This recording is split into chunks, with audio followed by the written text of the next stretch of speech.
no tiene nombre.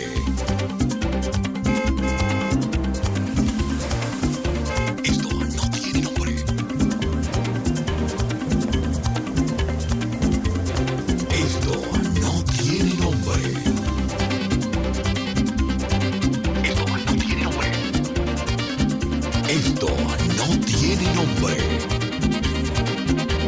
Esto no tiene nombre. Esto no tiene nombre.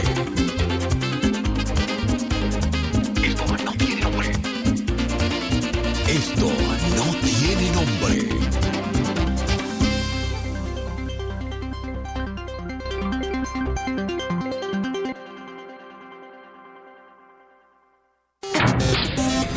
Esto no tiene nombre.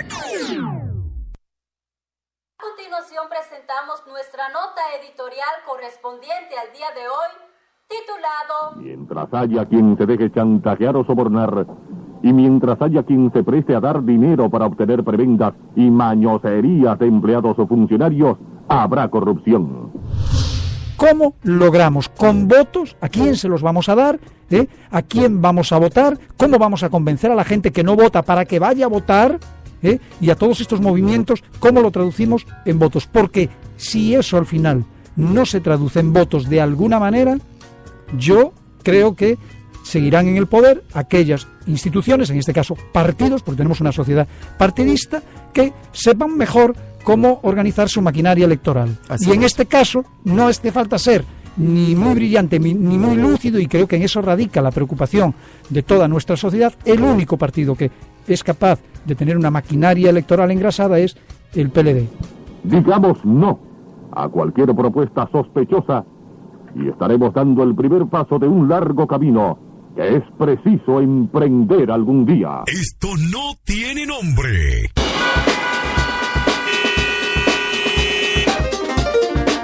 Esto no tiene nombre.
Muy buenas tardes, sí, ya estamos aquí, es otro día más, es miércoles, estamos en el ombligo de la semana y estamos en el momento, en la hora, de esto no tiene nombre, que es el puje, el apriete, el especule de la 1, y hasta las 3, doña Miralba Ruiz, un servidor, y Roberto Cavada, que hoy le toca Ciudad Corazón, le toca su paseíto en coche. Él está muy privón con todo este tema de la entrevista al procurador, con que ayer recibió cartas de todas las instituciones gubernamentales marcianas y del más allá en el día de su cumpleaños. Marcianas. Sí, entonces está terminando como de asimilar todo eso en la jipeta camino a Santiago. Desde aquí un cordial saludo de sus dos hermanitos. Saludos, saludos, saludos. Muy buenas tardes. Muy buenas tardes, señor pintor. ¿Qué tal? ¿Qué le parece si vamos, como dirían en inglés, fire to the can? Dale. Fuego a la lata. Dale. El primer tribunal colegiado del Distrito Nacional continuará el lunes escuchando a los testigos que la Fiscalía del Distrito Nacional aporta al juicio de fondo que se le sigue a Blas Peralta y otras 3 personas por la muerte del ex rector de la Universidad Autónoma de Santo Domingo. La audiencia fue recesada ayer martes, luego de que el Ministerio Público concluyera la presentación de pruebas documentales, audiovisuales y entre ellas las interceptaciones telefónicas en donde hay conversaciones del ex coronel Rafael Herrera Peña con Geraldo Bautista, de Blas Peralta con su abogado y de Herrera Peña con Peralta. Uno de los agentes que analizó e interceptó los teléfonos aclaró que la conversación entre Blas y el ex coronel, en donde primero le dijo que disparó con la pistola que tenía en mano, fue en persona, pero que se logró grabar debido a que la línea había quedado abierta. El primer testigo en declarar fue Eduard Montaz, quien había discutido, empujado y golpeado a Peralta durante un incidente luego de una reunión política en la que medió Mateo Aquino Febrille. Oye ahí. La víctima y testigo del hecho dijo que vio a Blas con la pistola en las manos luego de que los persiguiera por la avenida Nacaona y que una vez vio el arma, bajó la cabeza y es entonces cuando escucha las detonaciones y se da cuenta de que él, Rosa Mañaná Ramírez y Mateo Aquino están heridos. Esa versión fue corroborada por el chofer del ex rector de la UAS, Joel Soriano Ramírez, quien además relató que la víctima, antes de morir, le dijo que estaba muriendo e inmediatamente se desmayó. Uf, qué fuerte. Montaz Ángel Rafael Salazar, coordinador de la provincia de San Cristóbal de la campaña electoral del Partido Revolucionario Moderno, y José del Carmen Oviedo de la dirección del PRM, describieron que al retirarse Aquino Febrillet, una vez concluida la reunión, Peralta cuestionó a Eduard Montaz por unas supuestas amenazas de muerte a un seguidor suyo. Del Carmen Oviedo declaró que luego de ocurridos los hechos, Blas regresó al restaurante y luego se marchó, pero señaló que él desconocía que éste había perseguido a Montaz. Se recuerda Peralta ha cambiado su estrategia de defensa al admitir que fue quien disparó y a la postre mató a Mateo Aquino Febrillet. De hecho, hasta pidió disculpas públicas y todo aquello y dijo que después del difunto y la familia del difunto, él era una víctima. Sin embargo, ha manifestado que en este proceso también ha sido víctima de manipulación mediática y ya ha sido condenado antes de concluir el juicio. Bueno, ha sido condenado previamente por la opinión pública. ¿Por qué el rechazo hacia este otrora hombre fuerte del transporte? Mira, yo tengo mi opinión muy particular y es una realidad. Aquí estamos muy acostumbrados a hacernos una idea o a emitir juicios o a prejuzgar a personas antes de que pasen por las manos de la justicia. Pero en este caso muy particular, solamente hay que ver la actitud del horas después, y te digo horas por no decirte minutos después de cometido este crimen, y que empieza a salir a la luz pública pues lo de las cámaras. Yo no sé si ustedes todos lo recuerdan, el tema de las cámaras de circulación con la persecución de los vehículos. Empieza a salir a la luz pública las declaraciones sobre el tema de la pistola, que dónde se podía cambiar el caño de la pistola, que si la pistola, la manipulación, Entonces, con toda esta información que salió a la luz pública, pudiendo ser verídica o pudiendo ser falsa, y hablando de una persona que a muy poca gente de nuestro país le puede caer simpática solamente por pertenecer a un sector, que se hacen llamar los padres de familia, que tanto nos tienen fuñidos en muchísimos aspectos. O sea, es que se suman muchas cosas en el caso de esta persona. Para tú decir, no me han prejuzgado. Esas no son como agravantes. Exacto. Bueno, no tiene nada que ver con el crimen. En el caso de que fuese con el crimen, pues sí serían agravantes. Pero son tantas cosas, tantas particularidades que tiene este señor en cuestión, como para tú decir que, bueno, eres una víctima más. Es verdad, o sea, una víctima que, si lo entendemos desde el punto de vista que usted no supo cómo tenía que reaccionar y manejar. Lo que pasa es que la actitud, la trayectoria de esta persona es una trayectoria que demuestra absolutamente todo lo contrario. Entonces podría ser una víctima de la sociedad, de la educación que no tuvo, y nos vamos entonces pues muy atrás, nos ponemos muy filosóficos, muy en esa onda, y es verdad, pues la sociedad, nuestra sociedad, genera personas de ese tipo. Coño, pero los demás no tenemos culpa de eso. Es verdad también que es muy valiente por su parte, hacer este reconocimiento de culpa, ¿entiendes? Pero igual que es de valiente, debió de haberlo hecho en el mismo momento de haberlo cometido, ¿entiendes? Pero claro, ahora es que él entiende que hay pruebas, ahora es que él entiende que se le puede demostrar el crimen. Entonces, ¿dónde queda la valentía? La valentía era en el momento. Cometí un desliz, no quise hacerlo, estaba pues bajo los efectos del alcohol o no, estaba en una situación emocional que no me pude controlar, pero lo reconozco. Eso pudiese entenderlo yo como valentía, pero meses ¿Y eso en qué varía una posible condena? No valía, no sé, pero para mí no varía en nada. Pero es un mea culpa ante la sociedad. Exacto. Que se aprecia. Pero en ese momento. Pero es correcto. En ese momento. Pero a esta altura. Ahora, meses después de que a usted se le demuestre y usted ve que no tiene posibilidades de escapar de eso, que haga esto, a mí lo que me parece es un mea culpa muy oportunista, exacto, y estratégica desde el punto de vista de la defensa, muy válida. Si lo que quiere es sensibilizar a alguien, yo prefiero sensibilizarme con la familia de la víctima, prefiero solidarizarme con la familia de la víctima y, como bien digo, no es una persona ajena, es una persona pública y sus actos previos a este crimen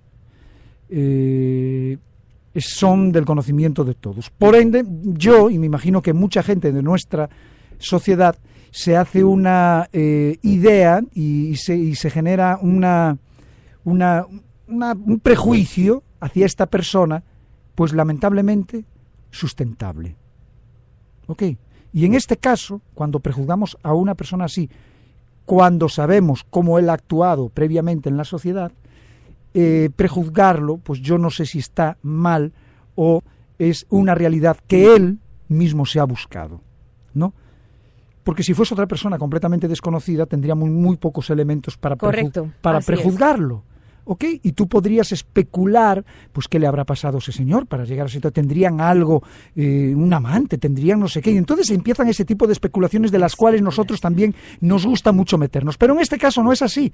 O sea, sabemos cómo actuaba esta persona, sabemos quién era esta persona, sabíamos de su actitud frente a otras situaciones de esta persona. Entonces, ¿cómo no lo vamos a prejuzgar si comete después un desliz de este tipo? Lo tenemos que prejuzgar y nosotros no somos culpables de prejuzgar a una persona así, porque eso se lo ha buscado esta persona. Si usted no quiere que lo prejuzguen, tenga una actitud social e individual y profesional que evite que lo prejuzguen, que evite que la gente piense cosas de usted que no son, pero no me venga ahora a decir... O que el prejuicio sea positivo. Exacto. Porque puede ser. Puede también que el prejuicio sea positivo. Ella es una persona tan correcta, tan que tú dirías, ¿qué? ¿Cómo va a ser que algo así le pasó a una persona como él? No, pero eso debió haber sido un error. Pero que no me venga ahora a mí a decir que mi prejuicio es... porque está contaminado. Está contaminado, que puede contaminar algo o que yo me lo he inventado. Porque lamentablemente no es así. El prejuicio que hacia esta persona en particular puede tener esta sociedad es algo muy sustentado y que él se lo ha buscado. Y con esto dejo fuera ya el tema del prejuicio. Me solidarizo con la familia. La confesión hubiese sido muy valiente, bajo mi punto de vista, en su momento. En este momento para mí es una estrategia más de la defensa y algo, bueno, que no deja de ser usado. Exacto, muy oportunista. Ese es mi punto de vista. Pero quieren que hablemos con la gente. Muy buenas tardes. Vamos a preguntarle a la audiencia, claro. Martínez Brito, que viene hoy muy elegante, debe de haber venido de hacer una buena venta de sus servicios. O de haberlo intentado, por lo menos. No se hizo, siempre se hace.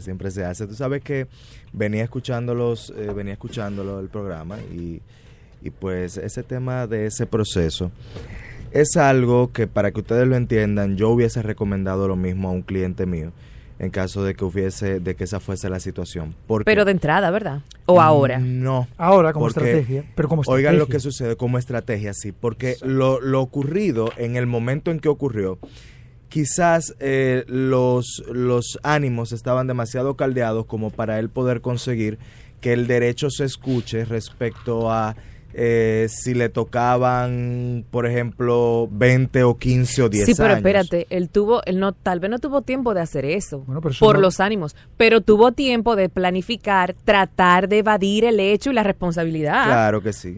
Pero ¿y por qué no hizo lo otro entonces? Bueno, Libre ahí está la albedrío. situación. Ahí está la situación de cómo tú como abogado puedes preparar la estrategia de un cliente para tratar de alcanzar el mejor de los objetivos.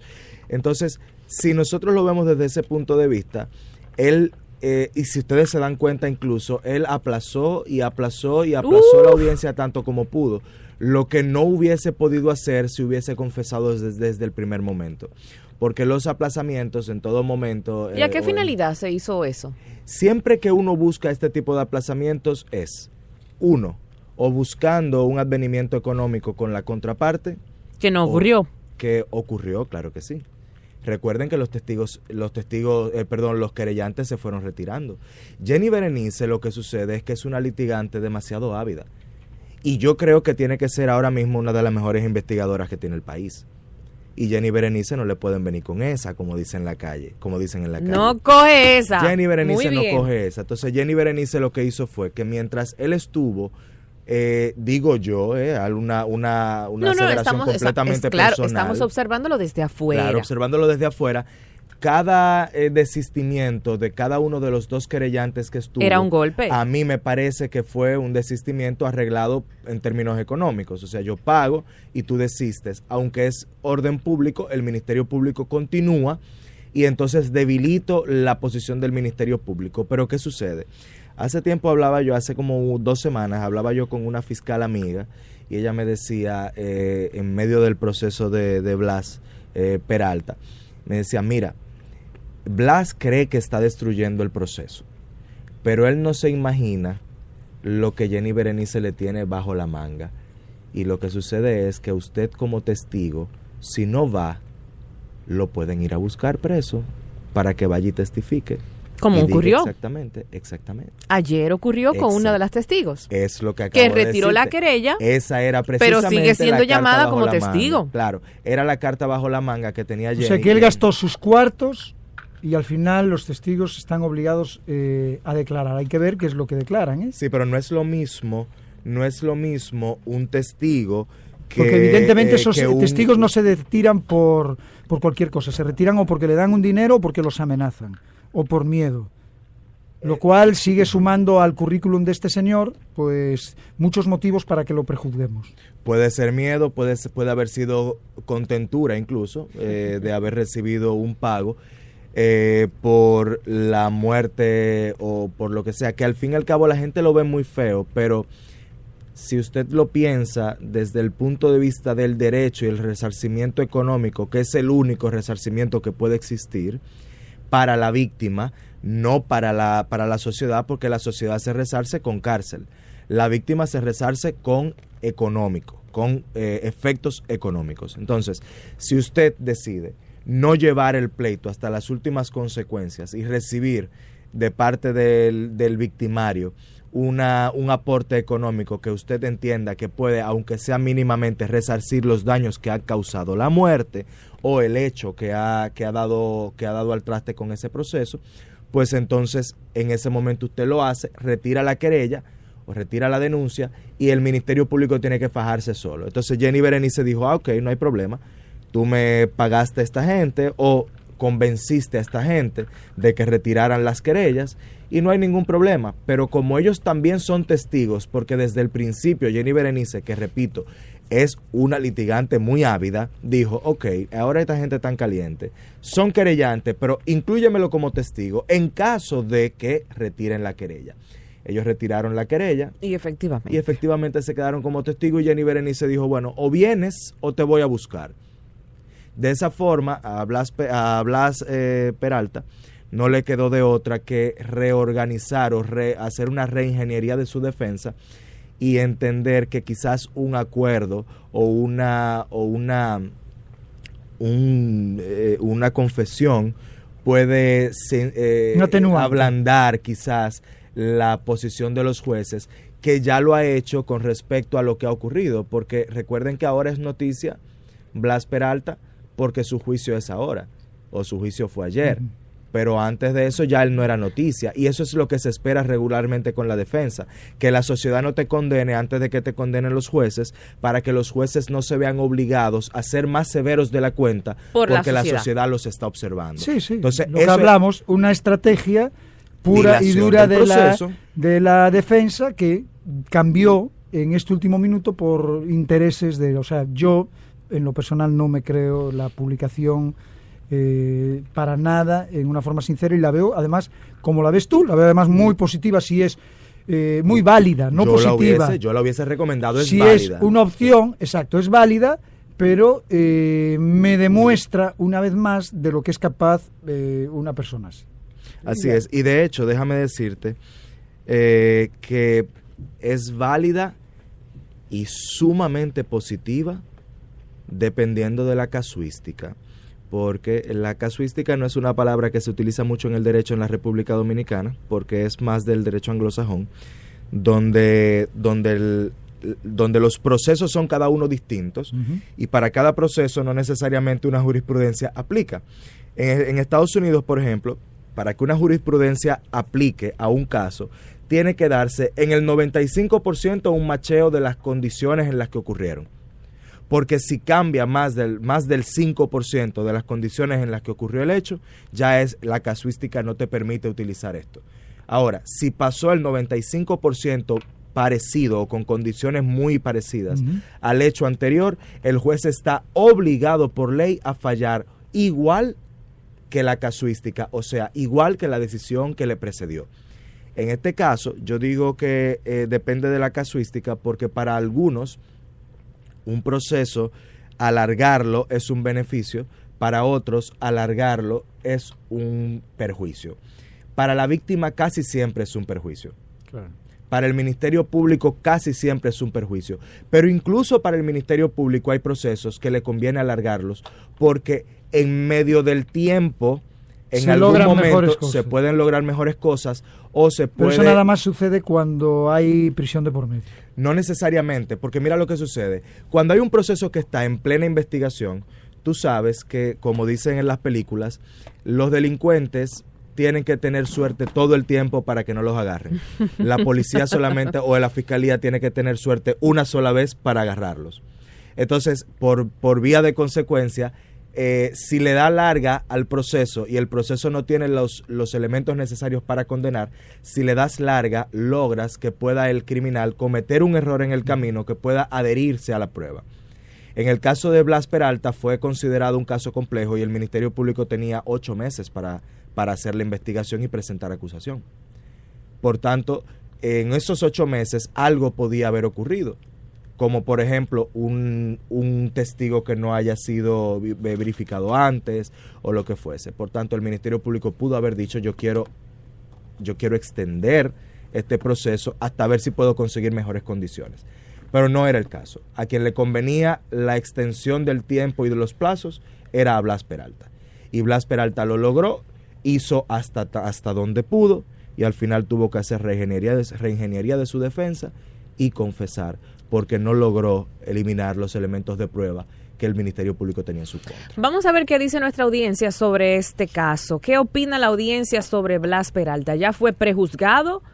Cuéntenos su opinión sobre este tema al 809-541-0957 y 1-809-200-0957 desde el interior, sin cargos. Esto no tiene nombre.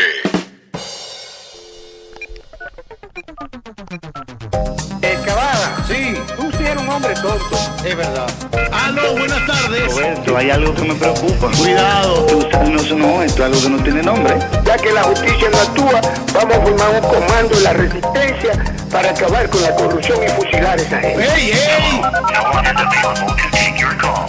809-541-0957 y sin cargos 1-809-200-0957. Esto no tiene nombre. Esto no tiene nombre. Esto no tiene nombre. Esto no.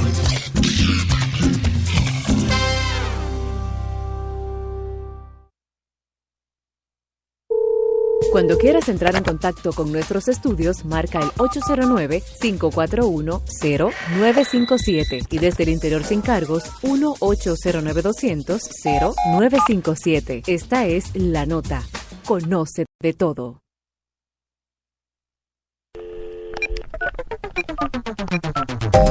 Cavada, sí, tú sí eres un hombre tonto. Es verdad. Aló, buenas tardes. Roberto, hay algo que me preocupa. Cuidado. No, esto es algo que no tiene nombre. Ya que la justicia no actúa, vamos a formar un comando de la resistencia para acabar con la corrupción y fusilar a esa gente. ¡Ey, ey! 809-541-0957 y sin cargos 1-809-200-0957. Esto no tiene nombre. Y ahora, las preguntas del verdugo. Las preguntas del verdugo.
Es verdad.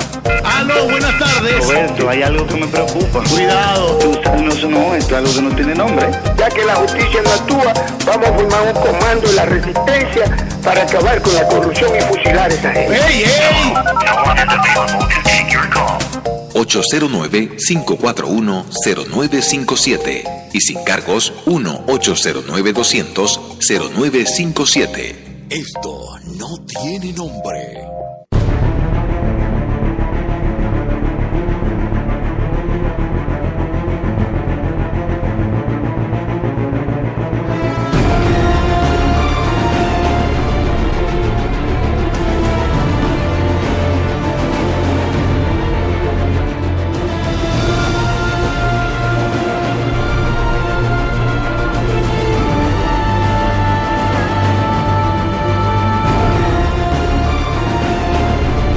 Estamos hablando del caso de Blas Peralta. ¿Qué opina usted? Quiero saber qué es lo que usted opina de la carta que él mandó de arrepentimiento. Quiero ver qué opina usted, si nosotros somos una sociedad que lo está prejuzgando. Quiero saber si somos nosotros los equivocados, si eso es realmente sincero o es, como dice José Martínez Brito, una estrategia válida de la defensa para lograr que el juez... Válida y efectiva, para lograr que un juez pues no se ensañe poniéndole una condena mayor porque de repente la sociedad esté pues señalándolo de forma demasiado agresiva y esto pues venga un poquito a minimizar esa agresividad social. Además de que la misma confesión... Llámenos. La misma confesión es una atenuante, no per se, o sea, no es una atenuante per se, pero la ley establece que la confesión o el arrepentimiento del victimario a la altura que sea debe ser tomado en cuenta para la condena, porque es así lo manejan. Entonces tenemos o sea que si le tocaban 20 le pueden dar 18. si tú supieras que si le tocaban 20, fácilmente le pueden dar 18 en base a esa confesión y en base a ese arrepentimiento. 2 menos. Sin ningún problema. Hay otras cosas. 809-541-0957, 809-541-0957, desde el interior sin cargos 1-809-200-0957. ¿Nos decías, José? Mira, hay diferentes cosas que pueden bajarte una condena. A ver. Rápidamente te doy una lista. La primera, extender el proceso lo más que puedas. Okay. Porque de esta forma cansas a todo el mundo, y al cansar a todo el mundo, los testigos dejan de ir, los actores policiales dejan de ir, los jueces se cansan, finalmente terminan tomando una decisión no tan bien motivada, pero necesaria porque la sociedad la está esperando.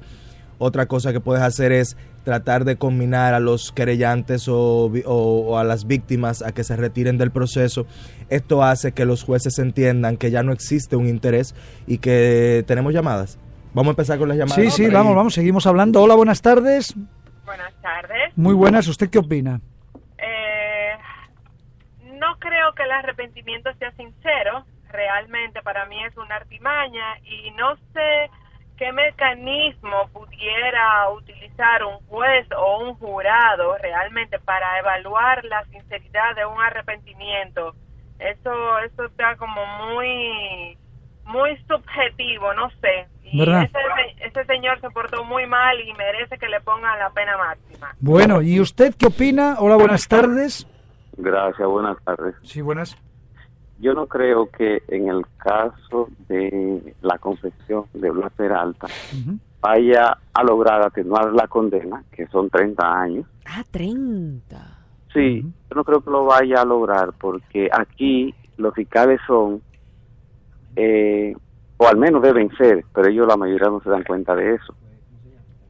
Son funcionarios que actúan igual que los jueces, por la presión mediática y por el populismo muchas veces. Yo conozco el caso de un señor que fue acusado de un supuesto homicidio, pero mientras se le hacía la autopsia a la víctima, el supuesto victimario estaba preso, y el fiscal, aún yendo a presentarse a la fiscalía, el fiscal nunca dijo que el supuesto victimario se había presentado como una forma de aclararle eso en su favor, y al final hubo que descargarlo porque la víctima murió de muerte natural.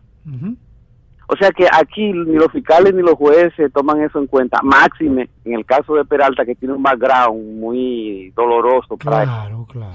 Y sobre todo la presión mediática, que no la veo mal, y la presión social están actuando para que se aplique la justicia de la que estamos necesitando que se aplique en este país, tanto para los ricos como se le hace a los pobres. Bueno, muy interesante. Es un poquito lo que estábamos hablando desde el principio.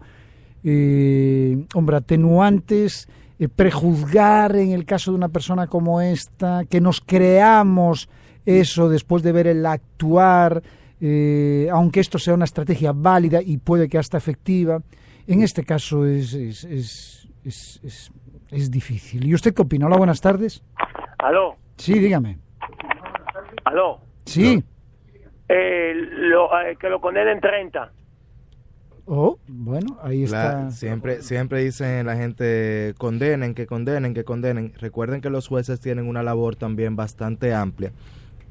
Y entre esa labor está precisamente verificar cuál es la gravedad de la condena, no por el hecho o por cualquier cosa, sino por todo lo que envuelve el hecho.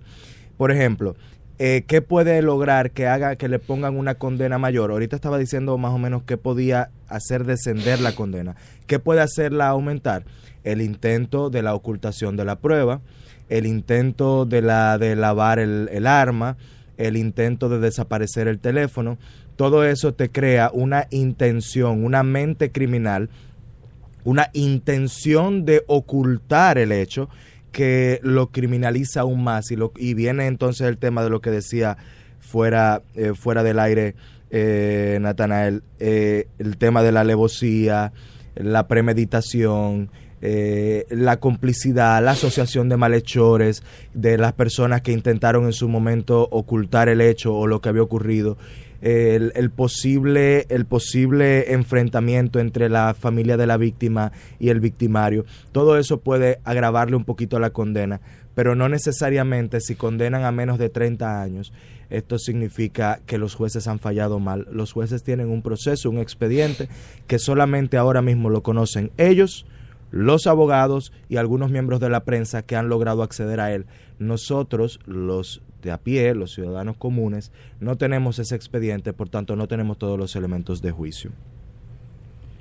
Bueno, muy interesante. Hola, buenas tardes. Sí, buenas tardes, ¿cómo están ustedes? Muy bien, cuéntenos. Mire, contestando directamente su pregunta, Pinky, Ajá. de si uno cree en el arrepentimiento de Blas Peralta o no, sería muy aventurero de mi parte yo decir, sí, no creo en ese arrepentimiento, o sí está realmente arrepentido, porque solamente lo sabe él y su conciencia son los que saben que él está verdaderamente arrepentido. Lo cierto es que dado que todo lo incrimina a él como el actor principal del hecho que terminó cegando la vida del rector Février, Aquino Février, es muy probable que sencillamente es lo que ella ahora trate de revertir todo eso, diciendo sí, yo disparé, sí, yo me arrepiento, yo pido perdón a la sociedad, y ese tipo de cosas. Aquí no vamos a juzgar si él está arrepentido, no, sino que es lo que está tratando de aminorar la pena que le va a caer encima a él, porque el único de todos los alegatos que él puede tener es decir, él no tenía intención de matar a Aquino Février. Aquino Février fue lo que los americanos le llaman un casualty, o sea, fue una víctima inocente de ese hecho. Un daño colateral. Pero recuerde que esa es la teoría de la defensa. No necesariamente sabemos lo que ocurrió ahí, porque esa es la teoría de la defensa, que la muerte no fue premeditada. Exactamente, eso es lo único que él podrá alegar a su defensa, de que no hubo acechancia a la alevosía porque no lo esperaron en una esquina, sino ellos lo persiguieron y trataron de acorralarlo. Pero eso de decir, bueno, yo le disparé a la jipeta creyendo que era blindada, yo no lo quería matar a él, o sea, hay una serie de alegatos de tratar de aminorar la intención de quererlo matar, pero lo cierto es de que sí había un deseo explícito que se llevó a los hechos de que él quería hacerle daño a esa persona, y dispararle no es hacerle daño, es intentarlo matar. O sea, ahí hubo un intento de asesinato hacia la otra persona, y que lo que terminó fue haciéndole un daño colateral a Aquino Février. Este caso se ha mantenido por la familia de Aquino Février, porque hay todo el mundo, incluyendo hasta la secretaria de Aquino Février, que ahora le tuvieron que dictar orden de conducencia. Ahí nadie quiere dar una declaración. Son la gente del lado de Blas Peralta que han tenido que cantar, como se dice en el algo popular, para que no le echen la culpa a ellos. No, espérense, sí, él disparó, sí, él se llevó de nosotros, o sí, él hizo caso, él estuvo imbuido en una ira momentánea, pero Blas Peralta ya es para la sociedad culpable de ese hecho y de otro que él tuvo en Maimón, donde todo el mundo a voz populi dice que él compró un culpable. Y se nos puede juzgar a nosotros por prejuiciar, por estar prejuiciados en este caso. No es que estamos prejuiciados, la sociedad lo que está es dolida, porque la víctima fue una persona que aportaba mucho y de mucho prestigio, y ante un acto de nobleza, de apaciguar iras y ese tipo de cosas, entonces el resultar ser la víctima, eso es lo que más le ha dolido también a la sociedad, y después todos los otros hechos. O sea, una de las pruebas más contundentes era que el jefe de seguridad de él le grabaron la conversación, pero era porque ya lo venían siguiendo por otros casos.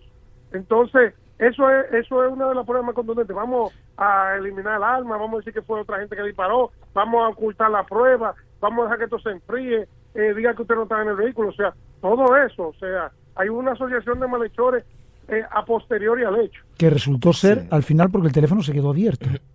Gran casualidad de la vida. Sí, mira, muchísimas gracias. Sigue siendo cada cabeza un mundo. ¿Sabes por qué? Porque el radioyente nos dice, bueno, lo más grave de esto es el hecho de a quién mataron, quién fue que perdió la vida. Yo incluso diría que es una mezcolanza entre quién fue que perdió la vida y quién fue que se la quitó. Porque la gente también está ensañada con aunque no sea justo para el juicio de Blas Peralta, aunque no sea justo, lo repito, la gente está ensañada con este tipo de dirigentes que se endiosaron de forma tal que entendieron que era posible que en pleno casco urbano persiguieran a un ex rector de la Universidad Primada de América, le dieran muerte y que entendieran que podían salirse con la suya, incluso con los mismos elementos del Estado o con los mismos recursos del Estado. ¿Por qué digo con los mismos recursos del Estado? Porque no fue a un ciudadano común y corriente a quien llamó Blas Peralta. Era un coronel que respondía a él. No era un coronel que respondía al Estado Dominicano. Era un coronel que respondía a él personalmente. Qué observación más muy puntual. Muy probablemente porque a esta persona quien lo hizo coronel fue él. Entonces, al fin y al cabo es una mezcolanza de todo. La gente también está harta de ver cómo de todo este tipo de cosas, choferiles se creen dueños de todo. Hola, buenas tardes. ¿Y usted? Bueno, pues ya. Nos vamos a un bloque de comerciales. Tema suficientemente debatido. El trujillismo de Natanael, increíble. No. No quiere que hable más nadie. Tumba las llamadas de una vez. Ya volvemos. Son las 1:40 de la tarde. No se muevan, que venimos enseguida.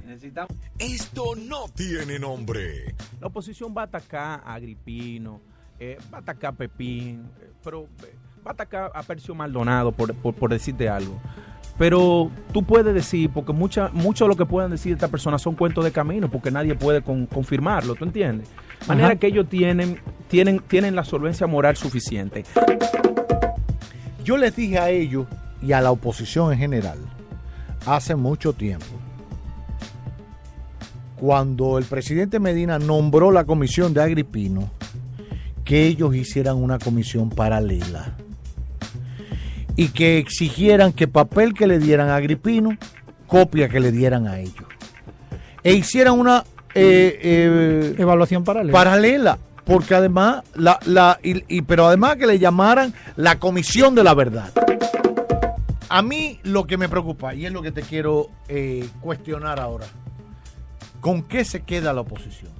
¿Dónde debe enfocarse la oposición y los movimientos sociales de frente al oficialismo? Porque si bien lo tuvieron contra las cuerdas en estos 6 meses o algo por el estilo, contra las cuerdas y eran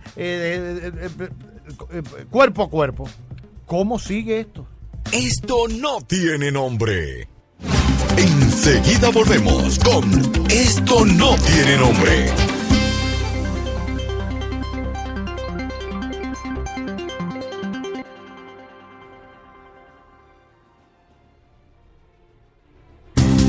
Ya estamos activos en Dominicana. Banco Múltiple Activo se mueve a la misma velocidad que tu ritmo de trabajo diario, dándote soluciones financieras ágiles y competitivas, con menos trámites y papeleo. Ven a conocer esta nueva opción y ahorra tu valioso tiempo. Dinos qué necesitas. Estamos para escucharte. Búscanos en www.bancoactivo.com.do y en nuestras redes sociales. Banco Activo. Se mueve contigo. Más honestos, más protección del medio ambiente, más innovación, más empresas, más hogares, más seguridad en nuestras operaciones. Propagás, por algo vendemos más.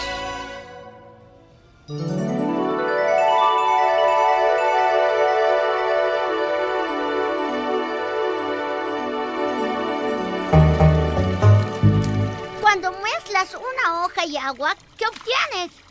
Una hoja mojada. Pero cuando mezclas tierra y agua, no obtienes tierra mojada. Obtienes lodo. Es muy diferente. Pegajoso y baboso. Yo he dedicado toda mi vida a tratar de cuidar una imagen de ciudadano honesto. He vivido de lo que he ganado. Si yo me hubiese dedicado al ejercicio de mi profesión, escríbalo, yo fuera hoy millonario. Quiero señalar esto, señor magistrado. porque yo no esperaba que se me enlodara como se me ha enlodado. ¿Saben esto que me recuerda? De la sucia y oscura nieve de color café. ¡Exacto! Eso significa que podemos hacer un sucio y oscuro pato de nieve de café. Y yo nunca me he negado a ser interrogado e investigado. Lo que pasa es que crucé por el lodazal y no me enlodé. Sin rumbo y en el lodo, si tú me dices ven, lo dejo todo. Esto no tiene nombre. Ya llegó el Facebook gratis a tu prepago y tu pospago Orange. Da like, comenta y reacciona sin consumir tu data. Facebook es gratis para todo el mundo en Orange con Facebook Flex. Ahora es que se va a dar likes a dos manos. Tu vida cambia con Orange. Si estás pensando en montarte, viajar, remodelar tu casa o simplemente comprar algo nuevo, solo te hace falta solicitar un préstamo popular con tasa fija hasta 5 años. Realiza lo que deseas en nuestra temporada de préstamos. Banco Popular, a tu lado siempre.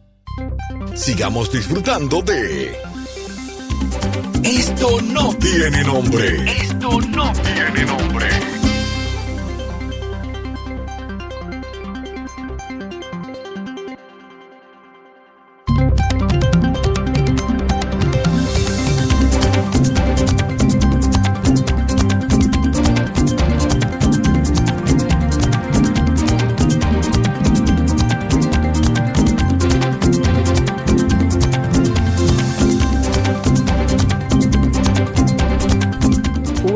Y 46.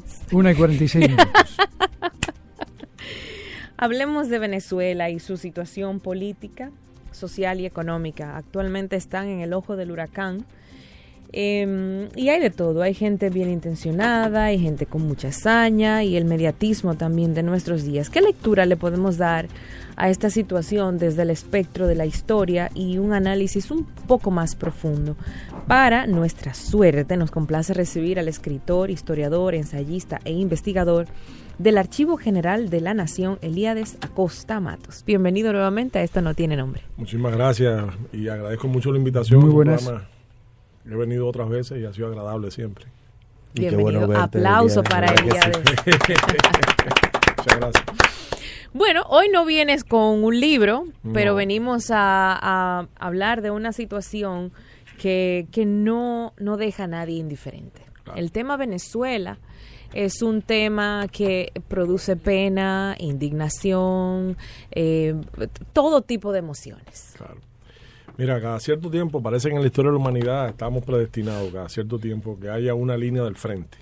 Es decir, un punto o una raya que va a dividir las pasiones humanas y va a mover mucho alrededor de la contienda, generalmente que se da hacia el interior de un país. Recordemos las pasiones que levantó en su momento la revolución bolchevique, que por cierto cumple este año 100 años. Y esperemos que no se deje en el olvido una fecha tan importante que cambió mucho la faz del mundo.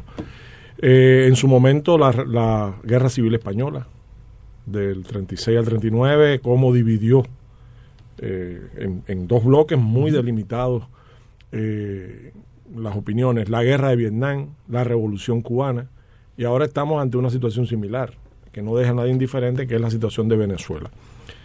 Lo que pasa también es que lo que abunda en los análisis, en las opiniones, es la falta de información, o sea, o la desinformación. Yo creo que una persona sensata y digamos profunda tiene que empezar a plantearse por qué Venezuela y por qué en este momento Venezuela. Es decir, tendría que ir hacia la historia de Venezuela, la historia de América Latina, la historia del mundo en este momento. O sea, por qué se ha producido en ese país una situación como la que estamos viendo, y por qué razón hay fuerzas interesadas en, digamos, poner obstáculos a el desarrollo de una nación que, nos guste o no nos guste, tiene el derecho y el albedrío de construir la sociedad que crea mejor para sus ciudadanos. ¿Ha sido una lucha de ideologías? Es una lucha primero de economías, porque la ideología es el reflejo, la política, la superestructura de la sociedad, desde la religión hasta la ideología, pasando por el arte y la cultura, son reflejos de la base económica. Es una verdad de perogrullo, una verdad, digamos, más que sabida, pero bien olvidada, con toda intención. En Venezuela lo que está ocurriendo es sencillamente como ocurrió aquí en el año 63 con la deposición de Bosch, es una lucha entre intereses económicos. Guardando las distancias. Guardando las distancias, pero con un modus operandi muy similar. Digamos, yo publiqué un libro, creo que vine aquí y lo presenté, que se llama 1963 de la guerra mediática al golpe de Estado, el papel de la prensa en el derrocamiento de Bosch, y usted verá que ese manual es el mismo que se está aplicando en Venezuela. ¿Y Juan Bosch y Maduro en qué punto convergen? Bueno, convergen primero en que ambos están al frente de procesos de renovación profunda de sus sociedades. Ambos están comprometidos con las grandes masas del país, no con pequeños sectores de élite ni privilegiados. Ambos tienen, en el caso de Bosch, lamentablemente efímeros 7 meses. En el caso de Maduro, como continuador de la obra de Chávez, ambos tienen una postura nacionalista, patriótica, antiimperialista. En el caso de Bosch era una postura quizás no tan definida porque eran los años de la Guerra Fría y los años donde no se podía un mandatario dar el lujo de ser abiertamente contrario a la línea imperialista de países como Estados Unidos. Pero también ambos, igual que Allende en su momento, vapuleados por una guerra inclemente que no admite nada que no sea la capitulación incondicional y el poder retornar el país a situaciones anteriores, que todos los que conocemos a Venezuela sabemos que no fue ninguna época de oro, la de pre-Chávez. O sea, estamos hablando que nos están vendiendo una imagen de un paraíso idílico, como están vendiendo la imagen de una Cuba antes del 59 idílica, que los cubanos y los historiadores sabemos que no era cierta. Por esa razón... Había mucha corrupción. Mucha corrupción. Y mucha impunidad. Mucha impunidad, habían crímenes, había robo del tesoro público, había descrédito de los partidos políticos, había hundimiento del Estado como figura central, organizadora de la sociedad. Había una política de represión a los jóvenes, a los intelectuales, y de entrega de la riqueza nacional al poder extranjero. Una pregunta, don Eliades, acaba sí. usted de decir eso, la pregunta sería, ¿ha cambiado algo de eso en Venezuela? ¿Ya no hay corrupción, ya no hay indiferencia con los partidos políticos, ya no hay problemas con los jóvenes revolucionarios? ¿O ha beneficiado Venezuela en algo esto? Bueno, yo desde pienso, primero el chavismo ha ganado 16 elecciones populares, desde referendo hasta elecciones presidenciales. ¿Se pueden considerar elecciones ganadas democráticamente? Avaladas por todas las instituciones internacionales, incluyendo la OEA, ahora tan feroz contra Venezuela, incluyendo los gobiernos que los reconocen y reconocen ese gobierno por la vía diplomática, entre ellos Estados Unidos y la Unión Europea. Ahora, lo que sí no fue democrático fue el golpe del 2002. Y lo que no es democrático es el de querer imponer por la vía de las armas, bajémonos de la nube, Claro. de las armas, y quemando personas y quemando las propiedades del pueblo, un punto de vista político que ha sido derrotado una y otra vez en las urnas. Ahora, ¿hay corrupción en Venezuela? Sí, hay corrupción donde quiera en el mundo. La hay aquí, la hay en Rusia, la hay en Estados Unidos. El caso mayor de corrupción en la historia de la humanidad fue norteamericano. Bernie Madoff, 54,000 millones estafados. Sin embargo, ahí nadie pidió otra cuenta que a Bernie Madoff y su mujer. O sea, ahí nadie habló de partidos políticos, nadie habló de políticos corruptos, ni de empresarios, cuando todo el mundo sabe en este país y en el mundo que 54,000 millones nadie se los roba sin complicidades. De políticos, de empresarios y también de la prensa y otros medios de control. Entonces, yo por eso digo, o sea, estamos aplicando dos raseros. Estamos aplicando un rasero a Venezuela y estamos aplicando un rasero al resto del mundo. Y eso forma parte de la desinformación a la que yo me refería. Sí hay corrupción, pero en otros lugares no hay guarimba por corrupción. Sí hay marginados, a pesar de todo el esfuerzo que se haya hecho y las misiones y todo lo que hizo el chavismo, pero en otras partes del mundo hay una pobreza mayor y no hay guarimbas. Sí hay presidentes impopulares o menos populares que Chávez. Por ejemplo, Maduro no tiene la popularidad de Chávez, pero por ser pesado aquí yo no he visto que le hayan hecho una guarimba a nadie, o por ser poco carismático, lo que sea.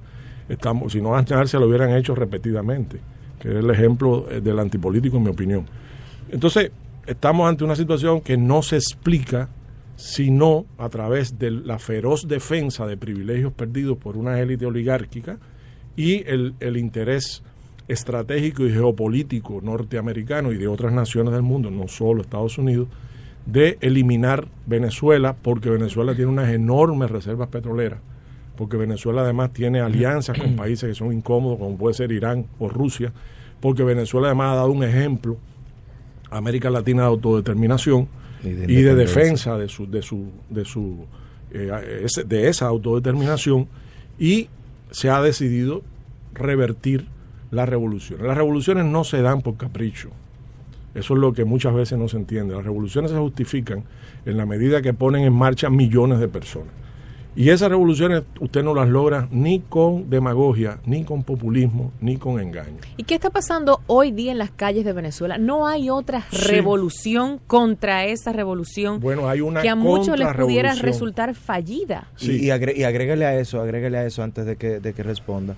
El hecho de que, cónchole, a veces se hace un poquito, quizás sea la desinformación, yo le doy el voto de confianza en ese sentido, pero se hace un poco cuesta arriba ver estos jóvenes, estas mujeres y estas familias en las calles y decir, bueno, es que ellos tenían privilegios antes y ahora están luchando por esos privilegios perdidos, porque al fin y al cabo a quien estoy viendo en las calles de Venezuela o a quien me están mostrando en las calles de Venezuela es a las familias como yo, es a clase media, es a gente que yo me puedo poner en su lugar sin ningún tipo de problema.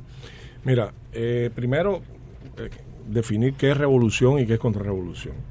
O sea, una revolución es un proceso, digamos, generalmente de amplias masas, alrededor de cambios imprescindibles en la sociedad que se le ha negado por otras vías. Generalmente la vía pacífica, o la vía electoral, o la vía democrática. Una revolución no siempre es armada. Gandhi protagonizó una revolución pacífica, Mandela en cierta medida también, pero la mayoría de las revoluciones son, y no reneguemos las revoluciones, son las que han movido la historia de la humanidad. Claro. Porque así la Revolución Francesa, la Revolución Inglesa, la Revolución Norteamericana, la Revolución Mexicana, la Revolución Cubana, son las que han producido momentos de inflexión y cambio. O sea que la palabra revolución no es una mala palabra, como la palabra radical no lo es. Radical es ir a la raíz de los problemas, de ahí viene la palabra. Y en ese sentido la radicalidad es querer resolver los problemas desde su raíz.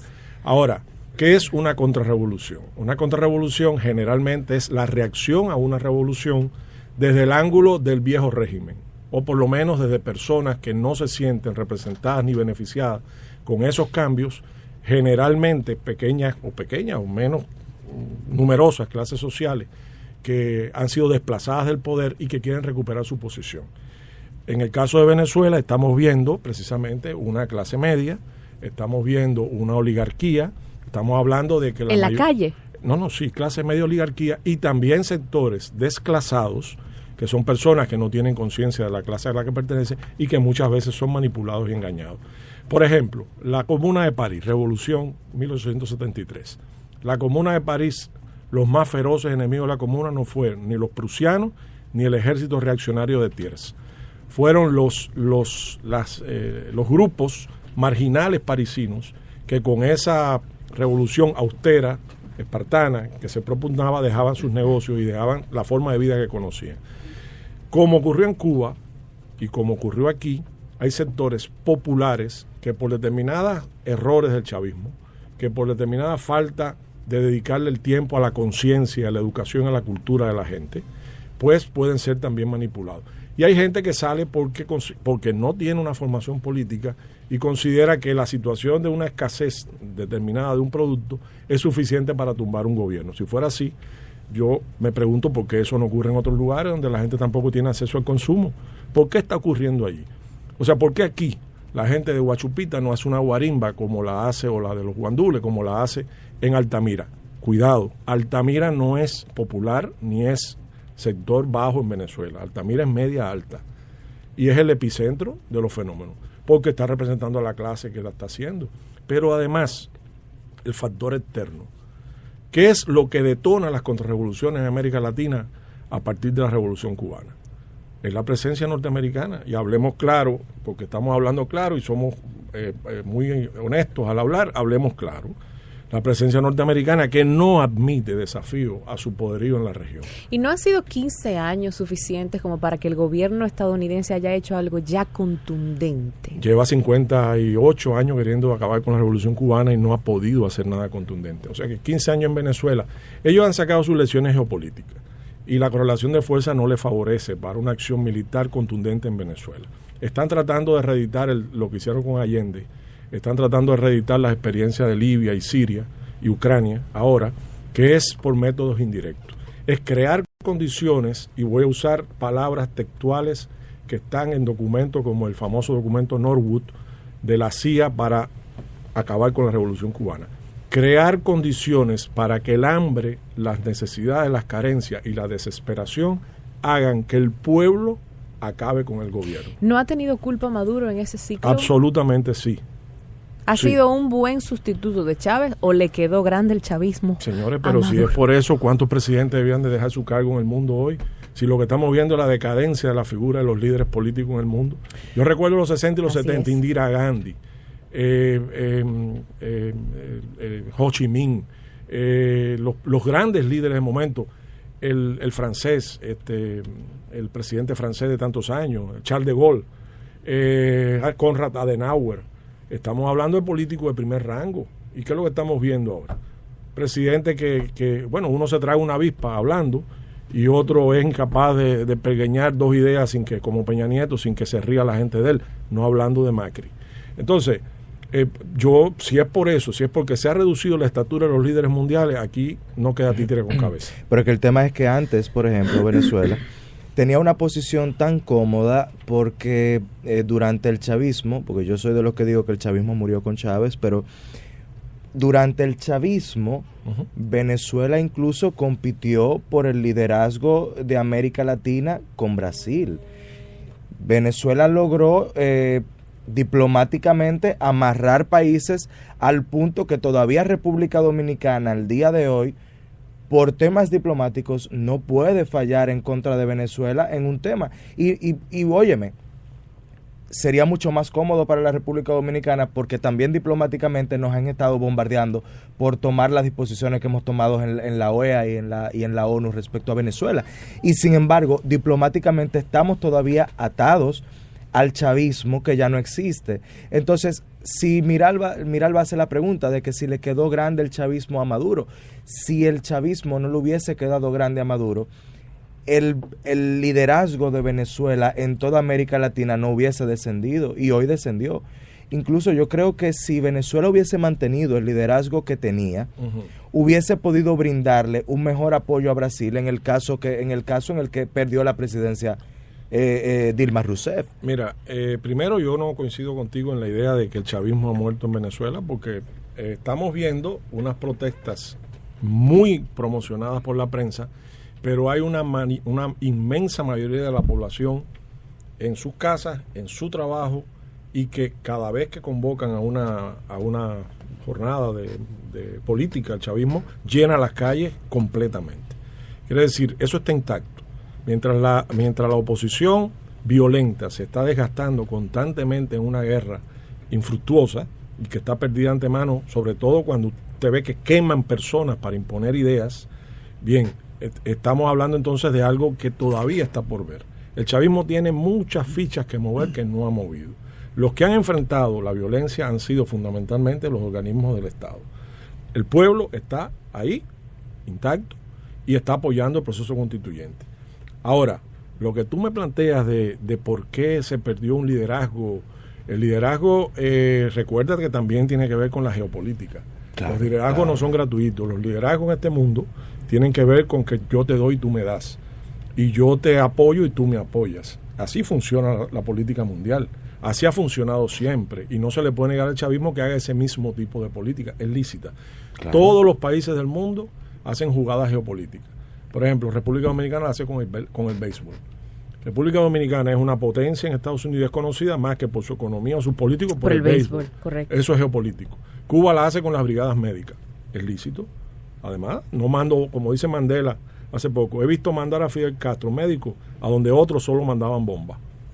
Eso es geopolítica. ¿Ha ayudado o no a Cuba en la lucha contra el bloqueo? Claro, si la Asamblea Nacional, la Asamblea General de la ONU, durante 22 años llevó votando en contra del bloqueo, pero eso es no por la cara linda de Fidel Castro, ni porque las políticas internas a la gente le guste de esa manera u otra, sino por lo que se beneficiaba también el mundo con ese apoyo de las brigadas médicas. Chávez lo hizo en su momento, lo hizo con el petróleo, es lícito. Los Estados Unidos lo hacen con armamento, lo hacen con tecnología, lo hacen con una política de zanahoria y palo. Y persecución de las drogas.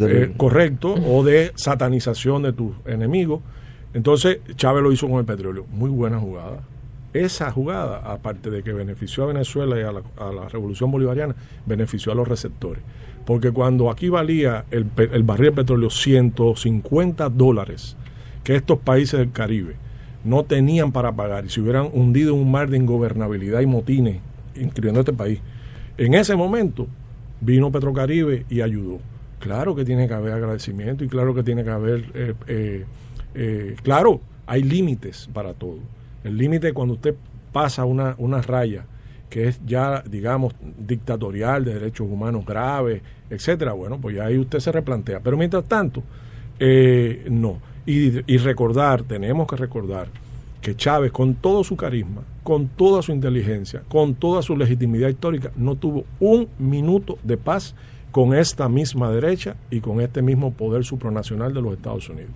Y si no recordemos el golpe del 2002, que no lo mataron por un pelito, estuvo a punto, lo sacaron a fusilar. Entonces, si vemos el caso, por ejemplo, de Venezuela, no me gustaría hacer una comparación, pero vamos a comparar algunas cositas. Por ejemplo, Venezuela, un presidente electo democráticamente, República Dominicana, un presidente electo democráticamente, una oligarquía en Venezuela cansada de que esté gobernando la misma gente porque se sienten desplazados y los afecta de alguna manera. Correcto. República Dominicana, una oligarquía que quiere salir de un partido que lleva demasiados años en el poder, podríamos decir que por los mismos motivos, y unos Estados Unidos que de repente aquí ya se manifestaron de alguna manera en algún momento descontentos también a que el partido de gobierno, que no es conveniente que un partido como el PLD dure tanto tiempo en el gobierno, y un movimiento social que descubrimos hace apenas semanas que estaba también apoyado por diferentes empresarios.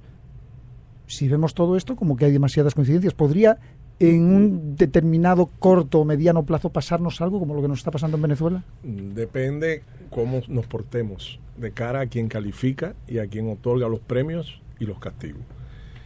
Para que tengamos una idea... Digo, pero pega la comparación. Sí, absolutamente. Pega la comparación porque es el mismo juez y son los mismos escenarios. Lo único que en un caso conviene hacer de una forma y en otro caso hacer de otra. La panoplia de armas que se tienen para subvertir gobiernos y naciones es infinita. Y en estos momentos cualquier cosa puede servir para esos fines. Lo que no siempre es el momento adecuado ni es el lugar adecuado para aplicar las más radicales. Por ejemplo, en Venezuela están aplicando las más radicales, las que se aplicaron en Ucrania, en Libia y en Siria. ¿Es la marcha verde una advertencia para el sistema? Sin duda, y además ojalá que saquen las lecciones a tiempo de una protesta de la población, de sectores amplios de la población sobre el estado del país. Independientemente de esto que me acaba usted de decir, que me parece además muy justo y muy adecuado que lo diga, de que sí se han descubierto también acciones de penetración, de cooptación de esos movimientos para fines políticos y fines económicos concretos. Eso es lo que lo empieza a distorsionar todo. Y en Venezuela yo no quito que haya motivos para protestar. No lo quito, a pesar de que sea por inseminación artificial la situación, porque también nos hablamos aquí del desplome de los precios del petróleo, y el desplome de los precios del petróleo, para los que estudiamos la política internacional, está claro que no es capricho, o sea que es una gran operación geopolítica que afectó, qué casualidad, a países muy concretos, y todos, como Irán, Rusia, Angola, Venezuela, que no eran simpático a los ojos del mismo poder. Recordemos además que aquí se puede, hoy en el mundo globalizado, se puede crear una crisis de ingobernabilidad en un país desde una oficina refrigerada en Manhattan. Lo ha demostrado George Soros con la caída del primer ministro Mahathir de Malasia hace unos años, una crisis artificial especulativa, y se puede hacer. Eso es frecuente en el mundo. Entonces, lo que me pregunta, y lo resumo, los escenarios pueden ser, aquí se aplican mecanismos como no te doy la visa, como te pongo en una lista negra, como... Pero son mensajes como muy contundentes, bueno, sea... el señor encargado, creo que era el segundo secretario, algo así, que hizo en víspera la votación de la OEA, que estuvo al frente de la embajada norteamericana, hizo un artículo en el espacio editorial de Diario Libre, llamando a no votar por Venezuela y a sumarse a la necesidad de aislar a Venezuela y condenarla y cambiar el gobierno del país. Eso lo nunca he visto. O sea, eso siempre se ha hecho, pero se ha hecho por métodos diplomáticos, secretos o a través de la prensa, a través de terceros. Pero que ya se sabe abiertamente a dar la cara el representante principal de un país a presionar en público un voto, eso es algo inadmisible. Un voto de otro país. Un voto de otro país es inadmisible. Y la Cancillería le respondió. Y le respondió, en mi parecer, adecuadamente. Con un tono diplomático, pero firme, diciéndole que es un país soberano y que votará por lo que considere mejor. Bueno, muy interesante. ¿Hacia dónde va Venezuela? ¿Le queda tiempo a Maduro para corregir el rumbo o ya sus días están contados? Mira, yo recuerdo que le hice una entrevista muy larga a uno de los principales líderes de la Revolución Cubana en el sector educacional y cultural, que es el doctor Armando Har, que fue ministro de Educación y fue luego ministro de Cultura, y yo le pregunté que qué revolución habíamos hecho en Cuba, y dice, no la que quisimos, sino la que nos dejaron hacer. Es decir, las revoluciones no son tampoco un guión de una obra de teatro que se sabe cuándo entra el personaje principal, cuándo sale, cuándo se encienden las luces y cuándo se apaga. Son sucesos caóticos por naturaleza, complicados, y que dependen mucho también de la reacción y la fuerza que se lo pongan. Y la forma en que te obliguen a ti a defender tu proceso. Entonces, yo creo que la constituyente que se ha propuesto es una vía constitucional, legal, democrática, para tratar de resolver un problema que tiene Venezuela, que no lo hemos mencionado, que hay dos poderes. O sea, en ningún país puede haber dos poderes coexistiendo. O sea, tiene que haber un poder constitucional y los demás poderes tienen que tener su independencia, pero dejarlo gobernar. Lo que no puede haber una situación como la que hay en Venezuela, en la que hay una Asamblea Nacional de mayoría opositora que no permite gobernar. Y esas elecciones en donde esa asamblea fue una mayoría aplastante, ¿no significa que ya va en decadencia ese modelo? Yo creo que hay un desgaste del modelo, yo creo que es una llamada de alerta grave al chavismo de que tiene también que reinventarse y volver en muchos aspectos. También el chavismo hay problemas serios internos, todos los partidos políticos, claro, y ese no es una excepción. Yo creo que además han perdido un tiempo precioso, tiempo que debieron dedicarlo más a la cultura, a la educación. Por ejemplo, había una foto, niños en la calle usados por los guarimberos contra la fuerza del orden. Claro que está muy mal que se usen niños para eso. La pregunta que yo hice por Twitter es, ¿y por qué hay niños en la calle después de tantos años de revolución? Porque es uno de los primeros problemas que hay que resolver, que son los de la niñez abandonada y los de los marginales. Han sacado a mucha gente de la extrema pobreza, pero todavía queda mucha gente en la pobreza. Entonces, ahí cómo se distribuyó la renta, cómo se distribuyó, qué eficacia tuvieron las misiones.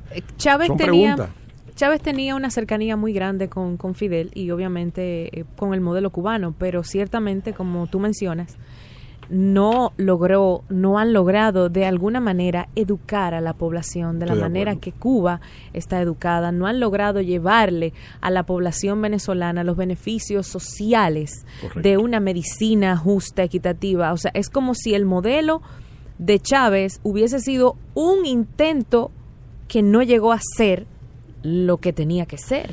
Lo grave de lo difícil de las revoluciones es que es un salto al vacío. Sí, o sea, primero estás negando lo que llevó siglos a armar. Bueno, malo, regular, pero generalmente malo porque por eso se hace la revolución, o sea, defectuoso. Pero como quiera que sea, tenía una institucionalidad, un orden, una lógica dentro del país. Usted lo está desmontando de un golpe, un hachazo, que la revolución es un golpe violento. Bien, ¿con qué usted lo sustituye? Entonces, si usted no tiene claro lo que quiere, y si además los mecanismos que usa muchas veces son los del pasado, a veces también pensando que el dinero es lo que va a resolver el problema. El dinero resuelve parte de los problemas, pero la cultura, la educación, las ideas, el humanismo. Correcto. Eso es lo que tiene que alistar a la gente. Hasta el honor y el patriotismo, de los cuales puede que haya gente que se ríe de mí al oírme decir estas cosas. Pero bueno, hasta el honor y el patriotismo son cosas que tienen que alistarse en las causas mejores de la humanidad. Entonces yo sí creo que ellos tienen que tener un profundo análisis interno. Ojalá lo estén teniendo con la profundidad. Tienen que ser humildes, tienen que oír a la gente, tienen que aprender también a rectificar, tienen que incluir, tienen que tener una línea, digamos, de ir proactiva hacia las críticas, los defectos, los problemas, y sobre todo tienen que dar ejemplo claro de una voluntad de rectificación. Si es así, si se hace de esa manera, yo tengo esperanza y tengo optimismo, pero claro, un optimismo crítico, ¿no? Tampoco soy de los que le da la fe ciega. No, de hecho, está ahí mi cuenta de Twitter, donde yo digo, por ejemplo, quemaron 40 toneladas de alimento en un estado, en la oposición violenta. Digo yo, perfecto, quemaron 40 toneladas de alimento. ¿Por qué el pueblo, no un custodio, no un guachimán, por qué el pueblo no estaba cuidando su comida? Esa es su comida, la comida del pueblo. Entonces habría que saber movilizar a tiempo al pueblo para que cuide sus propiedades y cuide sus cosas y no venga un personaje que muchas veces le pagan o está drogado y queme 40 toneladas de alimentos en un país que tiene problemas con la alimentación. Por eso que digo que fíjate que los mecanismos muchas veces son los antiguos, los tradicionales, y no los que una nueva sociedad que se supone tenga. A mí, fíjate, Venezuela es un problema de los venezolanos. La decisión que tome la mayoría del pueblo venezolano hay que respetarla. Eso es así. Con Maduro o sin Maduro. Pero con Maduro también, porque también si la mayoría vota por Maduro, eso hay que respetarlo. Ahora, a la par de ser un problema de los venezolanos, no, y es lo que más choca quizás, no puede haber injerencia externa. Es lo que distorsiona los propios procesos políticos venezolanos, o cubanos, o libios, o de cualquier país. No puede haber injerencia. No se puede estar financiando desde fuera esa oposición y dándole armas y entrenadores extranjeros. Ahora, los detenidos muchas veces dicen, no, me entrenaron extranjeros. Entonces ya esa no es la política venezolana, ni es el pueblo venezolano que se está proyectando. Ahora, la decisión que tomen es una decisión interna que hay que respetar. Si pierden las elecciones, los sandinistas perdieron las elecciones, no se hundió el mundo. No se hundió, supieron después volver. Y como en el muro de Berlín, que cuando lo tumban, hay una frase que puso alguien que viene al caso, para el caso hipotético de que la revolución bolivariana, que yo no lo creo, pero que sea derrotada, en el muro pusieron, la próxima vez será mejor. La próxima vez será mejor. Gracias, Elíades. Elíades Acosta Matos, historiador, ensayista, investigador del Archivo General de la Nación y, por supuesto, escritor. Ha venido a comentarnos su visión sobre la situación política, social y económica de Venezuela, que continúa en el ojo del huracán, y estaremos pendientes. Gracias, Elíades. Siempre un placer tenerte con nosotros. Y para mí es un placer estar aquí, porque uno de los lugares donde uno mejor puede intercambiar. Gracias. Esto no tiene nombre. La oposición va a atacar a Agripino, va a atacar a Pepín, pero va a atacar a Percio Maldonado, por decirte algo. Pero tú puedes decir, porque mucho de lo que pueden decir estas personas son cuentos de camino, porque nadie puede confirmarlo, ¿tú entiendes? De manera que ellos tienen la solvencia moral suficiente. Yo les dije a ellos y a la oposición en general, hace mucho tiempo, cuando el presidente Medina nombró la comisión de Agripino, que ellos hicieran una comisión paralela y que exigieran que papel que le dieran a Agripino, copia que le dieran a ellos, e hicieran una evaluación paralela, porque además pero además que le llamaran la comisión de la verdad. A mí lo que me preocupa, y es lo que te quiero cuestionar ahora, ¿con qué se queda la oposición? ¿Dónde debe enfocarse la oposición y los movimientos sociales de frente al oficialismo? Porque si bien lo tuvieron contra las cuerdas en estos 6 meses o algo por el estilo, contra la cuerda y eran cuerpo a cuerpo. ¿Cómo sigue esto? Esto no tiene nombre. Enseguida volvemos con Esto no tiene nombre.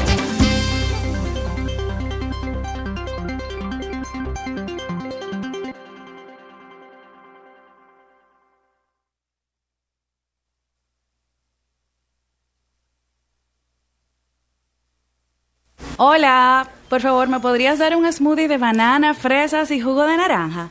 Ah, y dame también otro de mango con piña y jugo de cranberry, que es el que le gusta a Mariela. Este verano te invitamos a que pases por Yoggen a crear nuevas combinaciones de batidos con nuestro sabor de temporada, mango orgánico. Descubre el sabor del verano en Yoggen Fruits. Sé bueno contigo.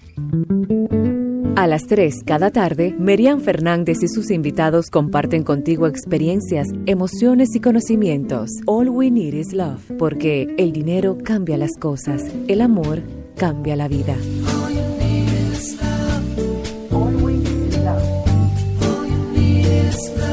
De lunes a viernes de 3 a 4 de la tarde. All we need is love, porque el amor sigue siendo la oferta más irresistible. Por la nota 95.7. Conoce de todo.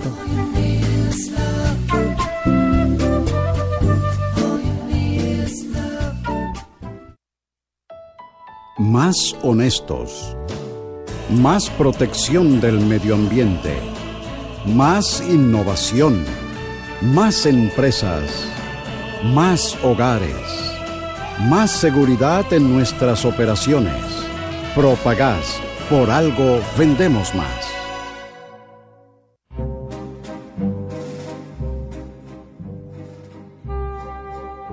Eso es evidente.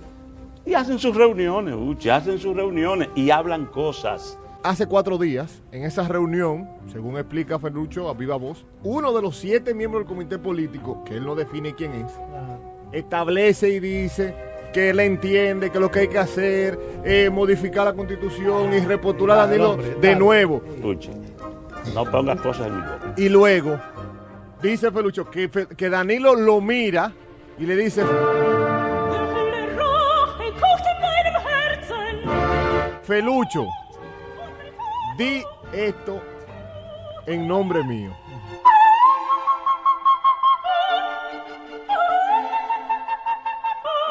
Un disparate. ¿Tú crees que el pacto ese se va a respetar?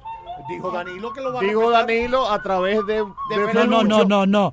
Lo dijo Pero eso, Felucho. no, es que eso no es un pacto, perdón. Lo eso dijo es la Felucho. Constitución. Si tú te quieres creer, Oh. si tú te quieres creer que eso lo dijo Danilo, tú te lo crees. Eso lo dijo Felucho.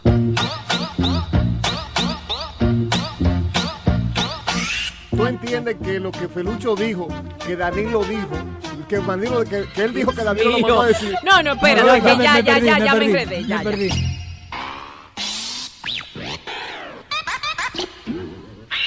Esto no tiene nombre. Atendemos casos, ayudamos personas. El servicio al cliente es lo más importante para nosotros. Tratar a cada persona como un miembro de la familia es nuestra prioridad. Brindar las mejores atenciones es nuestra misión.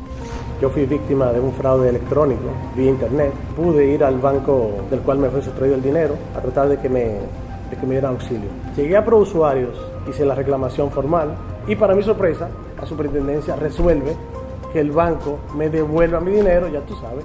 Sentí en ProUsuarios un equipo dispuesto a darme servicio. Así me sentí en ProUsuarios. Superintendencia de Bancos de la República Dominicana. Cuentas con nosotros. Ahora con Orange, Facebook gratis en tu pospago y prepago Orange. Da likes, comenta, reacciona y sube fotos sin consumir tu data. Facebook es gratis para todo el mundo en Orange. Con Facebook Flex, ahora es que se va a dar likes a 2 manos. Sigamos disfrutando de Esto no tiene nombre. Esto no tiene nombre.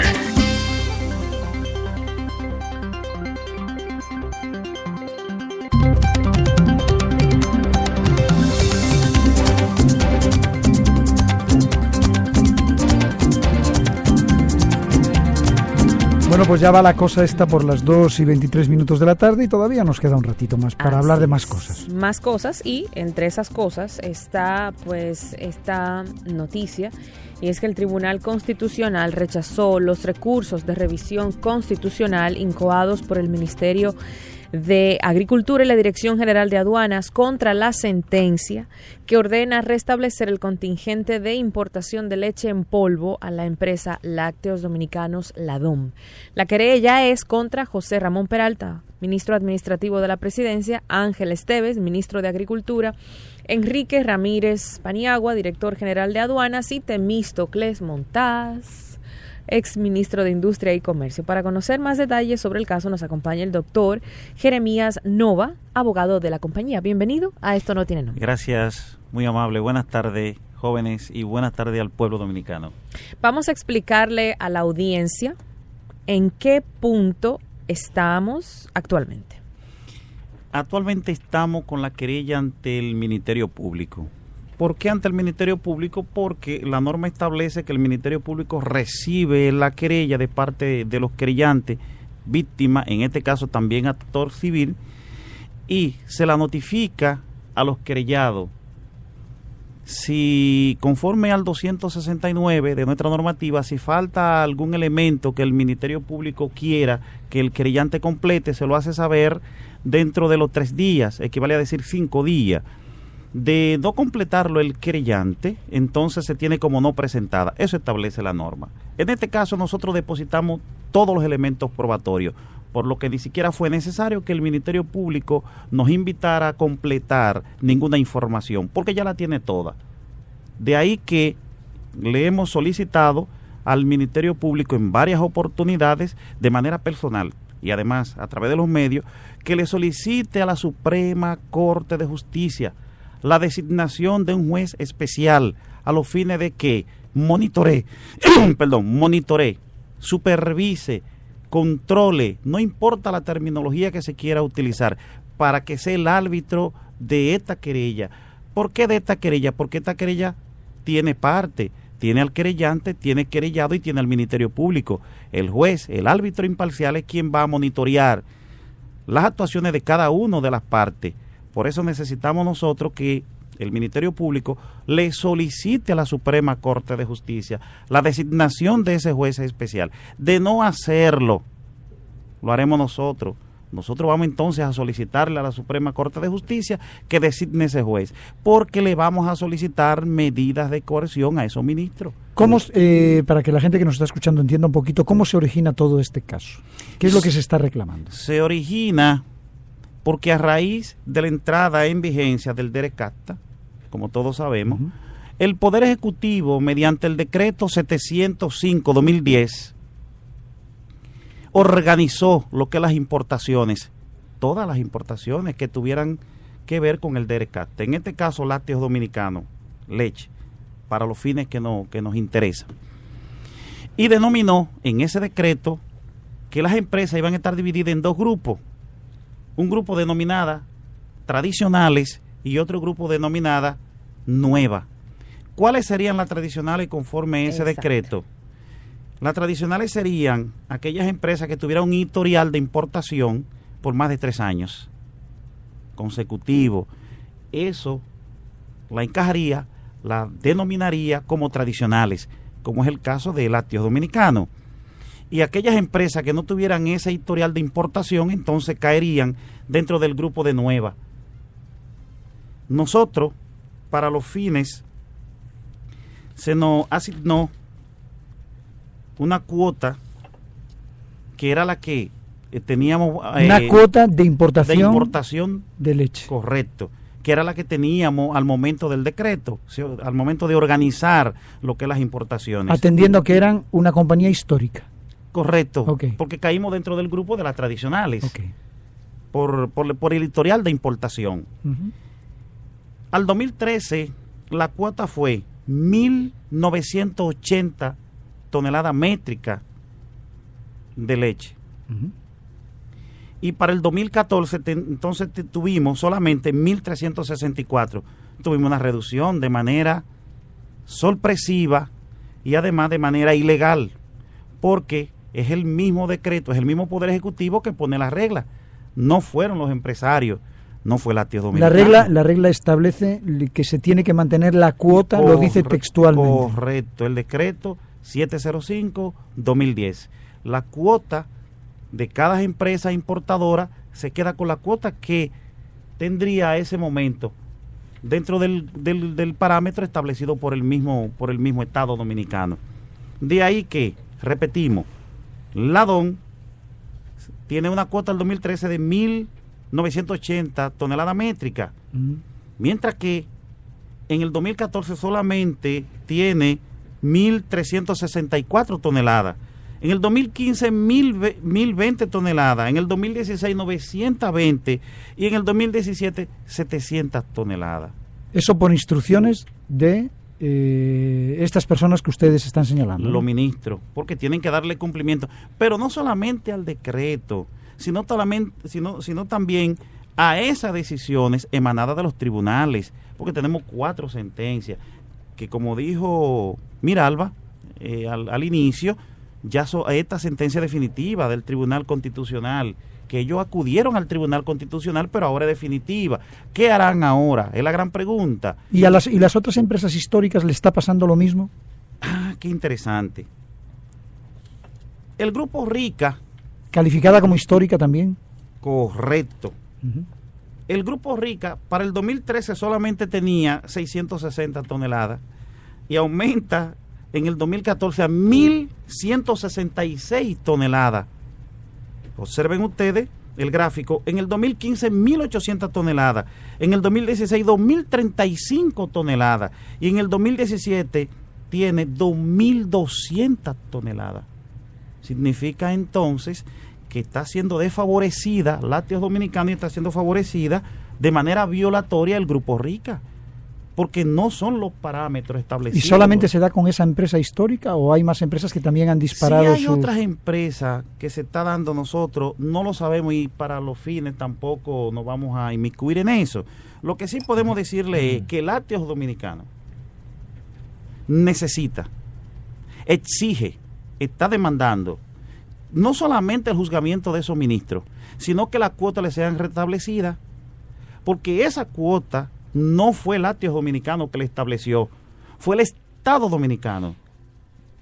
Y según leo y según hago mis cálculos, veo por aquí que más o menos es la misma cantidad de toneladas la que ustedes han dejado de importar, contraportada con la cantidad de toneladas que esta empresa que usted acaba de establecer ha aumentado en importación. Déjame preguntarle algo. Antes de llegar a los tribunales, me imagino que ustedes se acercaron reclamando por otras vías más, más diplomáticas, qué es lo que estaba pasando. ¿Qué le dijeron en ese momento, antes de tomar la decisión de llevar esto a los tribunales? La simple lógica lo lleva a ese razonamiento. ¿Por qué? Porque lo primero que hace una persona que está siendo afectada es acercarse, en este caso. Lácteos Dominicanos se acercó en múltiples oportunidades, e inclusive, sino que ellos prometieron que iban a cumplir con la cuota que no estaba recibiendo, que se la iban a restablecer, y no fue así. Han sido promesas, inclusive en el 2014 se hizo un acuerdo, que no era necesario que se hiciera el acuerdo, pero se hizo el acuerdo, donde se comprometían a restablecerle la cuota a Lácteos Dominicanos. Las diligencias que hemos hecho fuera de los tribunales han sido más que las que hemos hecho en los tribunales. Y mire, que estamos en los tribunales del 2014. Y no han cumplido. Pero lo triste del caso es que en este caso el Lácteos Dominicano. ¿Y mañana quién será? La pregunta sería también si en caso de restituirle a ustedes, porque no, yo veo la demanda, o sea, según escuché, en la demanda solamente están los ministros y los departamentos estatales que ustedes entienden que los han perjudicado con las decisiones, pero ustedes no han demandado a ninguna empresa relacionada con el sector por ningún tráfico de ninguna influencia. Entonces eso me lleva a mí a pensar que si ustedes, Lácteos Dominicanos, están exigiendo la restitución de la cuota de importación, en cierto modo sería en detrimento de las demás que han aumentado, o ustedes quieren que aumente la suya pero que se mantenga la cuota de los demás. nosotros queremos que se cumpla el decreto y que se organice. Ok, o sea que ustedes en ese momento eran los principales importadores de toneladas.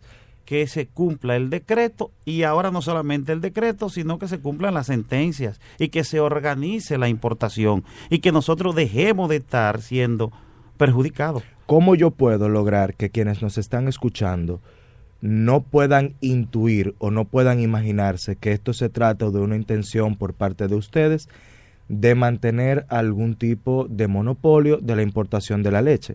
O sea, yo no lo pienso, quizás no lo piensa así Miralba ni Pinky, pero ¿cómo yo logro que quienes nos están escuchando no entiendan o no les dé la gana de entender que ustedes lo que están haciendo es tratando de mantener un monopolio? Es que no es cuestión de monopolio, es cuestión de organización del mercado. Las importaciones, quien lo organiza es el Estado Dominicano, no fue la DON. No fueron otras empresas, fue el Estado que dijo cuál sería la regla del juego. Y dijo el Estado Dominicano a través del decreto: mira, las reglas del juego van a ser estas, mediante el decreto 705-2010. Estas serían las reglas del juego con las que vamos a jugar. Mira, las empresas tradicionales tendrán la cuota que tenían antes de la entrada en vigencia. Y las otras empresas nuevas tendrán un 20%. Si es monopólico o no, no es el tema realmente, porque no es cuestión de monopolio, es cuestión de organización. El Estado organiza y organizó. Lo que queremos es que se cumpla la cuota que nosotros teníamos, que el Estado organizó y dijo: mire, a ustedes les toca esa cuota. Porque esa cuota nunca en la vida se establecía que iban a fluctuar. Eso iba a preguntar. ¿Y no existe la posibilidad de que cambios en el mercado, cambios en situaciones, exactamente, hagan que eso no sea rígido en el tiempo? Es que nunca es rígido. Esa distribución será conforme a las importaciones, será la distribución. La distribución será conforme a las importaciones. Y además hay un 5% que el Estado puede distribuirlo. Porque imagínense ustedes que una de las empresas salga del mercado, por ejemplo, y que el Estado requiera la misma importación. Ahí estamos de acuerdo, claro que correcto. Sí. Entonces se va a distribuir dentro de los importadores. Ahora, lo que no se vaya a perjudicar a un importador y a favorecer a otro, es lo que no se debe. Lácteo Dominicano no quiere que se le regale nada, sino que se cumpla con la ley, con la norma.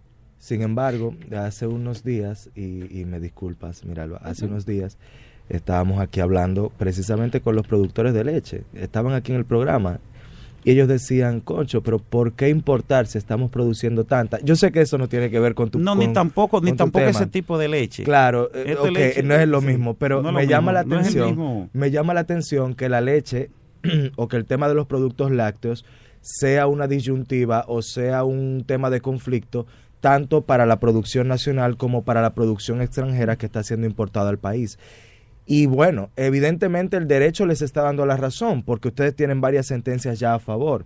Eso es lo que a mí me llamaba, me quisiera como no entender, quisiera que lo explicara de forma tal que ni yo ni nadie pueda entender que ustedes están tratando de defender un privilegio que tenían antes y que ahora no tienen. O sea, yo no lo veo de esa forma, pero me gustaría que lo explicáramos con ¿cómo dice? Con peras y manzanas. Es que es simple. El Estado Dominicano tiene la facultad de organizar conforme la entrada en vigencia del DERECASTA. El Estado va a organizar. Y es el Estado que dice: vamos a organizar así. Exacto. No son las empresas, no son los particulares. El Estado dice: vamos a organizar de esta forma. Y mediante el decreto 705-2010 dice cuáles serían las reglas del juego. Simple. El tema es que no las cambien a mitad de camino. Y en perjuicio de una empresa. Y que no ni siquiera las han cambiado, porque si hubiese salido quizás un decreto estableciendo una redistribución o un recálculo. Pero es que no se respeta la distribución que hay. Exactamente. Pero que no solamente es el decreto, porque no le vamos a restar importancia al decreto. Es el instrumento base, el instrumento legal base, sino que hay 4 sentencias de los tribunales de la República, incluyendo el Tribunal Constitucional. Y una pregunta respecto a esas decisiones que le han salido de los ¿El tribunales. decreto de qué año es? ¿Quién era presidente? Estoy como... Leonel Fernández. Leonel Fernández Reiner. Leonel Fernández Reiner, cuando entró en vigencia el DERECAFTA, porque DERECAFTA no es solamente un problema para el tema de importación de la leche. DERECAFTA incluso fue un problema para el sector que en una ocasión me tocó a mí representar, que eran los couriers. O sea, también hubo una situación con el no respeto de los decretos que subsiguieron a la entrada de República Dominicana al DERECAFTA. Debemos entender entonces que no hubo ningún tipo de tampoco tráfico de influencias con el anterior Poder Ejecutivo para lograr unas reglas de juego a las que se hacen alusión ahora para beneficiar a la DON. Yo creo... Bueno, sí. Es que no fue en favor de la DON que se hizo el decreto. Fue para reglamentar las importaciones. Todas las empresas participaron. Y no estamos hablando de un renglón. Son todos los renglones de la importación. Y a la DON le correspondió, lógico es, porque el decreto así lo estableció, la cuota que tenía al momento por ser una empresa tradicional conforme las reglas establecidas por el Estado Dominicano. Es simple. No es cuestión de influencia, no nada de eso. Es que el Estado dijo, estas son las reglas. Y estableció las reglas del juego, organizó el mercado. Entonces ahora es simplemente pedirle al Estado que respete sus propias reglas, pero no solamente sus reglas, sino que tenemos nosotros lo que son sentencias de los tribunales, que de no acatarse esa sentencia estamos destruyendo el sistema nuestro. Y ellos pueden no acatarlas y no pasar nada. Es que va a pasar. No tiene que pasar. ¿Qué puede pasar? ¿Cuáles serían los siguientes medidas pasos? De coerción le vamos a solicitar. Hay un desacato. Le vamos a solicitar medidas de coerción. Ahora, y vuelvo y repito, y me voy ahí a algo incluso que no tiene que ver con esto, es una percepción. Y el personal. Ministerio Público puede, ustedes son los abogados. Tenemos las sentencias, se pueden solicitar las medidas de coerción, entonces el Ministerio Público estaría en la obligación de ¿qué? De proceder con esas medidas de coerción. Es que si el Ministerio Público no actúa de manera correcta, con todas las pruebas ahí, creo que quedaría muy mal parado. Porque ¿cuándo ustedes van a solicitar estas medidas de coerción? Tan pronto el Ministerio Público haga define un juez. Correcto. ¿Y si eso es se que puede lo tomar? Si es que lo solicita la designación en los próximos días. De lo contrario, lo haríamos nosotros. Le vamos a solicitar a la Suprema la designación.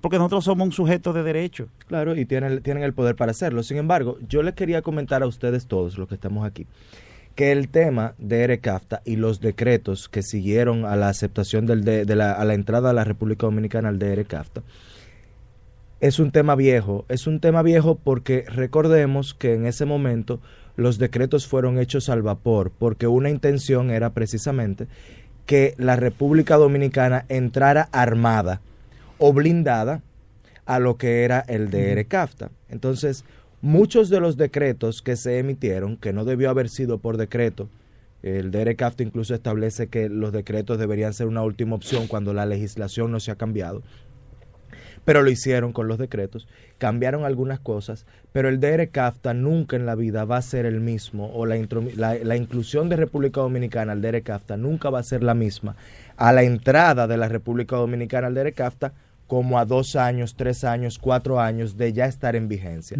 Y evidentemente debe haber una mutación en la legislación, pero no se ha hecho esa mutación. Incluso el gobierno del presidente actual ha estado tomando disposiciones fuera de los decretos. No entiendo el por qué no ha modificado los decretos, si entiende que ya son obsoletos, pero ha estado tomando decisiones en contra de estos decretos, en contra de la justicia, en contra de todo, porque eso fue lo mismo que le hicieron a la Asociación de Empresas Couriers en su momento. Y veo que se lo están haciendo ustedes también ahora, y me llama la atención y me pregunto, ¿y si saliese un nuevo decreto desde el punto de vista del derecho administrativo, modificando ese decreto y cambiando entonces las asignaciones. ¿Qué va a pasar con el efecto retroactivo? ¿Qué pasa con ustedes y cuál sería la posibilidad? Porque tenemos que verlo desde cualquier punto de vista. El gobierno puede decir ahora mismo, mañana sacan un decreto. Y déjame sacar un decreto y redistribuir esto. El asunto es que no es tan simple, pues son derechos adquiridos. Claro, estamos de acuerdo. Y usted es abogado al igual que yo. Son derechos adquiridos. Y además las disposiciones no tienen carácter retroactivo. Que tiene un derecho, lo tiene. No puede usted ahora retarle importancia a esos derechos que tiene esa persona, amén de que estas decisiones son vinculantes a todos los poderes. Estas decisiones del Tribunal Constitucional, del Contencioso Administrativo, de la Cámara Civil, son vinculantes. El artículo 184 de la Constitución de la República establece que son vinculantes a todos los poderes. El Estado Dominicano está obligado a darle cumplimiento a esas decisiones y a su propia decisión, que fue el decreto. Porque no le estamos pidiendo nada imposible. Que se inventen nada, es lo que ya está establecido. Nada, ni que violen nada, ni que nos regalen nada. Simplemente que le den cumplimiento a las disposiciones. Primero al decreto y segundo a esa sentencia de los tribunales de la República Dominicana. Del Tribunal Constitucional. No le resto importancia a los demás. Lo que estoy diciendo es que es el vigilante de la Constitución, es el vigilante de la legalidad, si así se puede llamar, aun cuando todos los jueces tienen el control difuso, pero de manera directa es el Tribunal Constitucional. Significa esto, que derrumbaría el sistema con no darle cumplimiento, con hacerle bembita a latios dominicanos, derrumbaría el sistema. Bueno, muy interesante el caso. Sí. Me gustaría darle seguimiento, saber cómo acaba eso, si al final van a proceder con las medidas de coerción o no. Manténganos informados. Aquí está este espacio para eso. Gracias, muy amable. Gracias por invitarme. Agradecemos al doctor Jeremías Nova, abogado de la compañía, quien ha venido a darnos detalles y explicaciones precisas sobre este proceso que se lleva a cabo. Muchas gracias y reiterar lo que decía Pinky, estar atentos a cómo se lleva este proceso y siempre abiertos a recibirlos. Gracias. Muy amable, Miralba y los demás. Pasen buenas tardes. Gracias. Gracias. Enseguida volvemos con Esto no tiene nombre.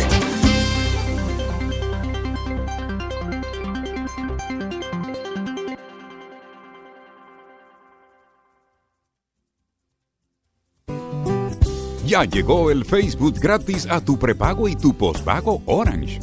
Da like, comenta y reacciona sin consumir tu data. Facebook es gratis para todo el mundo en Orange con Facebook Flex. Ahora es que se va a dar likes a dos manos. Tu vida cambia con Orange. Si estás pensando en montarte, viajar, remodelar tu casa o simplemente comprar algo nuevo, solo te hace falta solicitar un préstamo popular con tasa fija hasta 5 años. Realiza lo que deseas en nuestra temporada de préstamos. Banco Popular, a tu lado siempre. Ya llegó el Facebook gratis a tu prepago y tu pospago Orange. Da like, comenta y reacciona sin consumir tu data. Facebook es gratis para todo el mundo en Orange con Facebook Flex. Ahora es que se va a dar likes a dos manos. Tu vida cambia con Orange.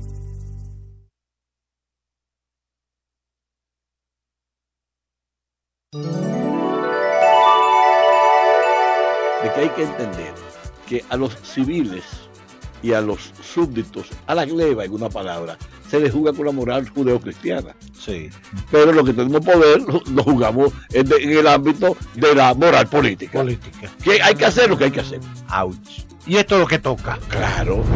Este joven de tan tierna edad, de aspecto tan distinguido, de facciones regulares y agradables, será capaz de conducir la nave a buen puerto, será capaz de sortear todos los peligros hasta encontrar el faro de felicidad donde nos deje positivamente seguros.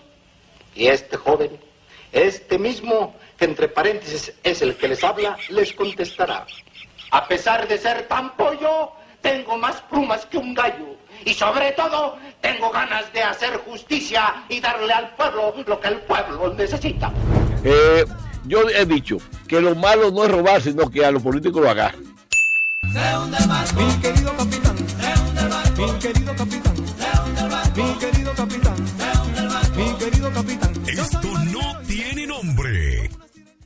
Hola, por favor, ¿me podrías dar un smoothie de banana, fresas y jugo de naranja? Ah, y dame también otro de mango con piña y jugo de cranberry, que es el que le gusta a Mariela. Este verano te invitamos a que pases por Yoggen a crear nuevas combinaciones de batidos con nuestro sabor de temporada, Mango Orgánico. Descubre el sabor del verano en Yoggen Fruits. Sé bueno contigo.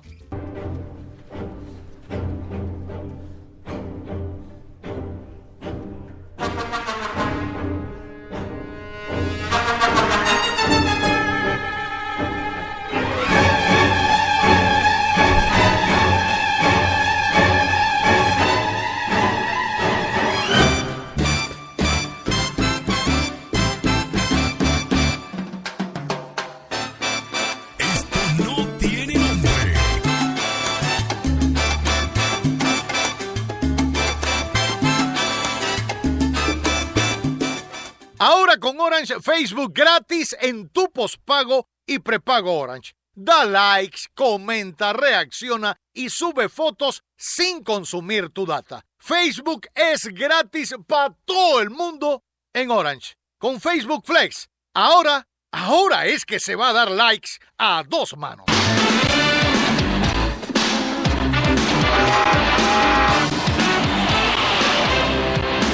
Volver al futuro. El Senado aprobó en primera lectura el proyecto de ley que declara la necesidad de reformar la Constitución para restablecer la reelección presidencial consecutiva. Pero yo soy muy cauto en meterme en los problemas de otros partidos. Es un problema de ellos. Si ellos consideran que eso les conviene, bien. Ahora yo lo que le aseguro es que yo lo voy a ganar. Con Leonel, con Margarita, con Danilo, con el que sea. Eso es mi meta. Mi meta es ganarle.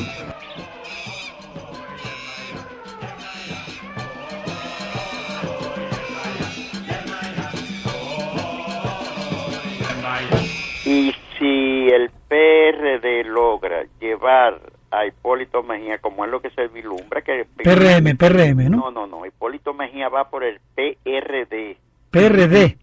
Óyeme a mí, óyeme... Estamos hablando del PRD de Miguel Vargas. Anótalo, para que después no diga que loco era política. No, está grabado. Grábalo, mira, va a ser... Y si Miguel acepta ser el candidato vicepresidencial por sacrificarse a favor del país, el PRD puede volver a ser lo que es y puede ganar. Hay gente que le encanta tumbar polvo y que se le pegue algo en los últimos tiempos. Esto no tiene nombre. Sigamos disfrutando de Esto no tiene nombre. Esto no tiene nombre.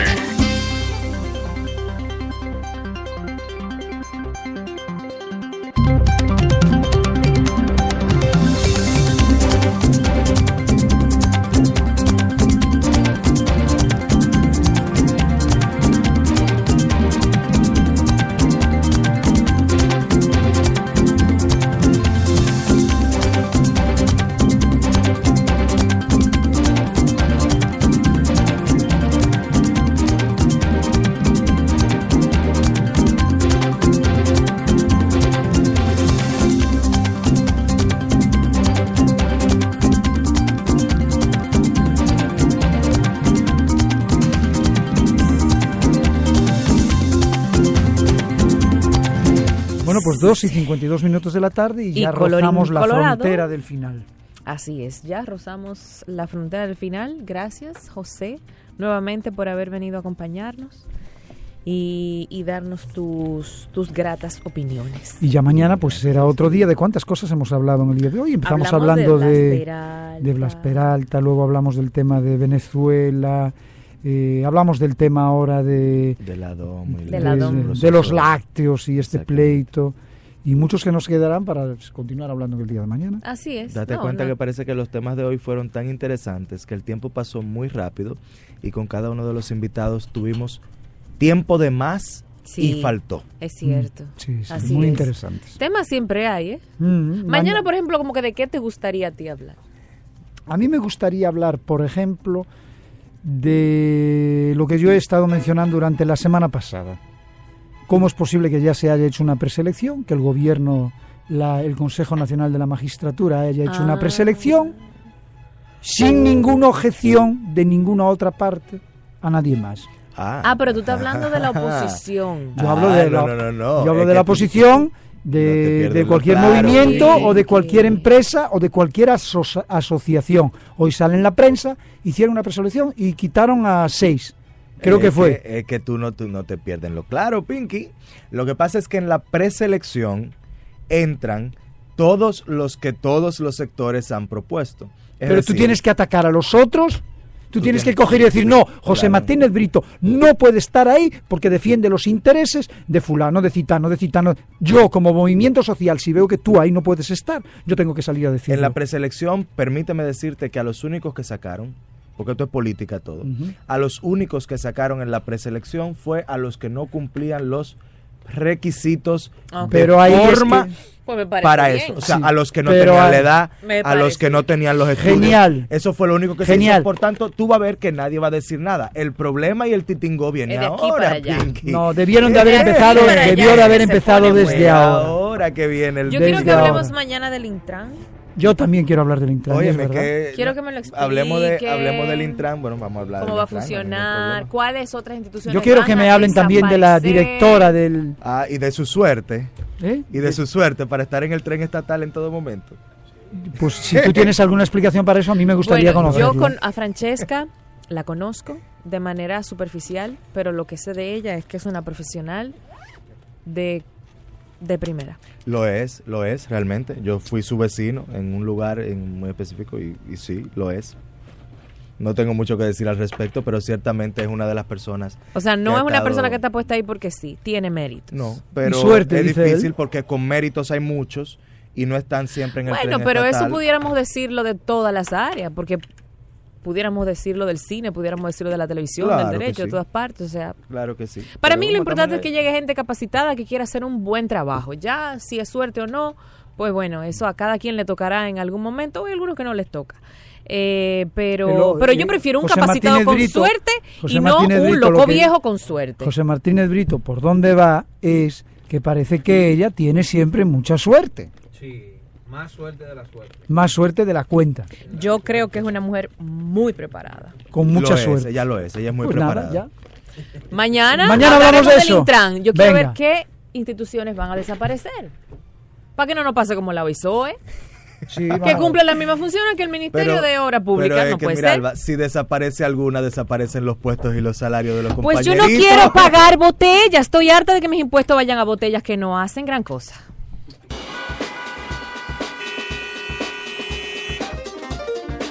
Esto no tiene nombre.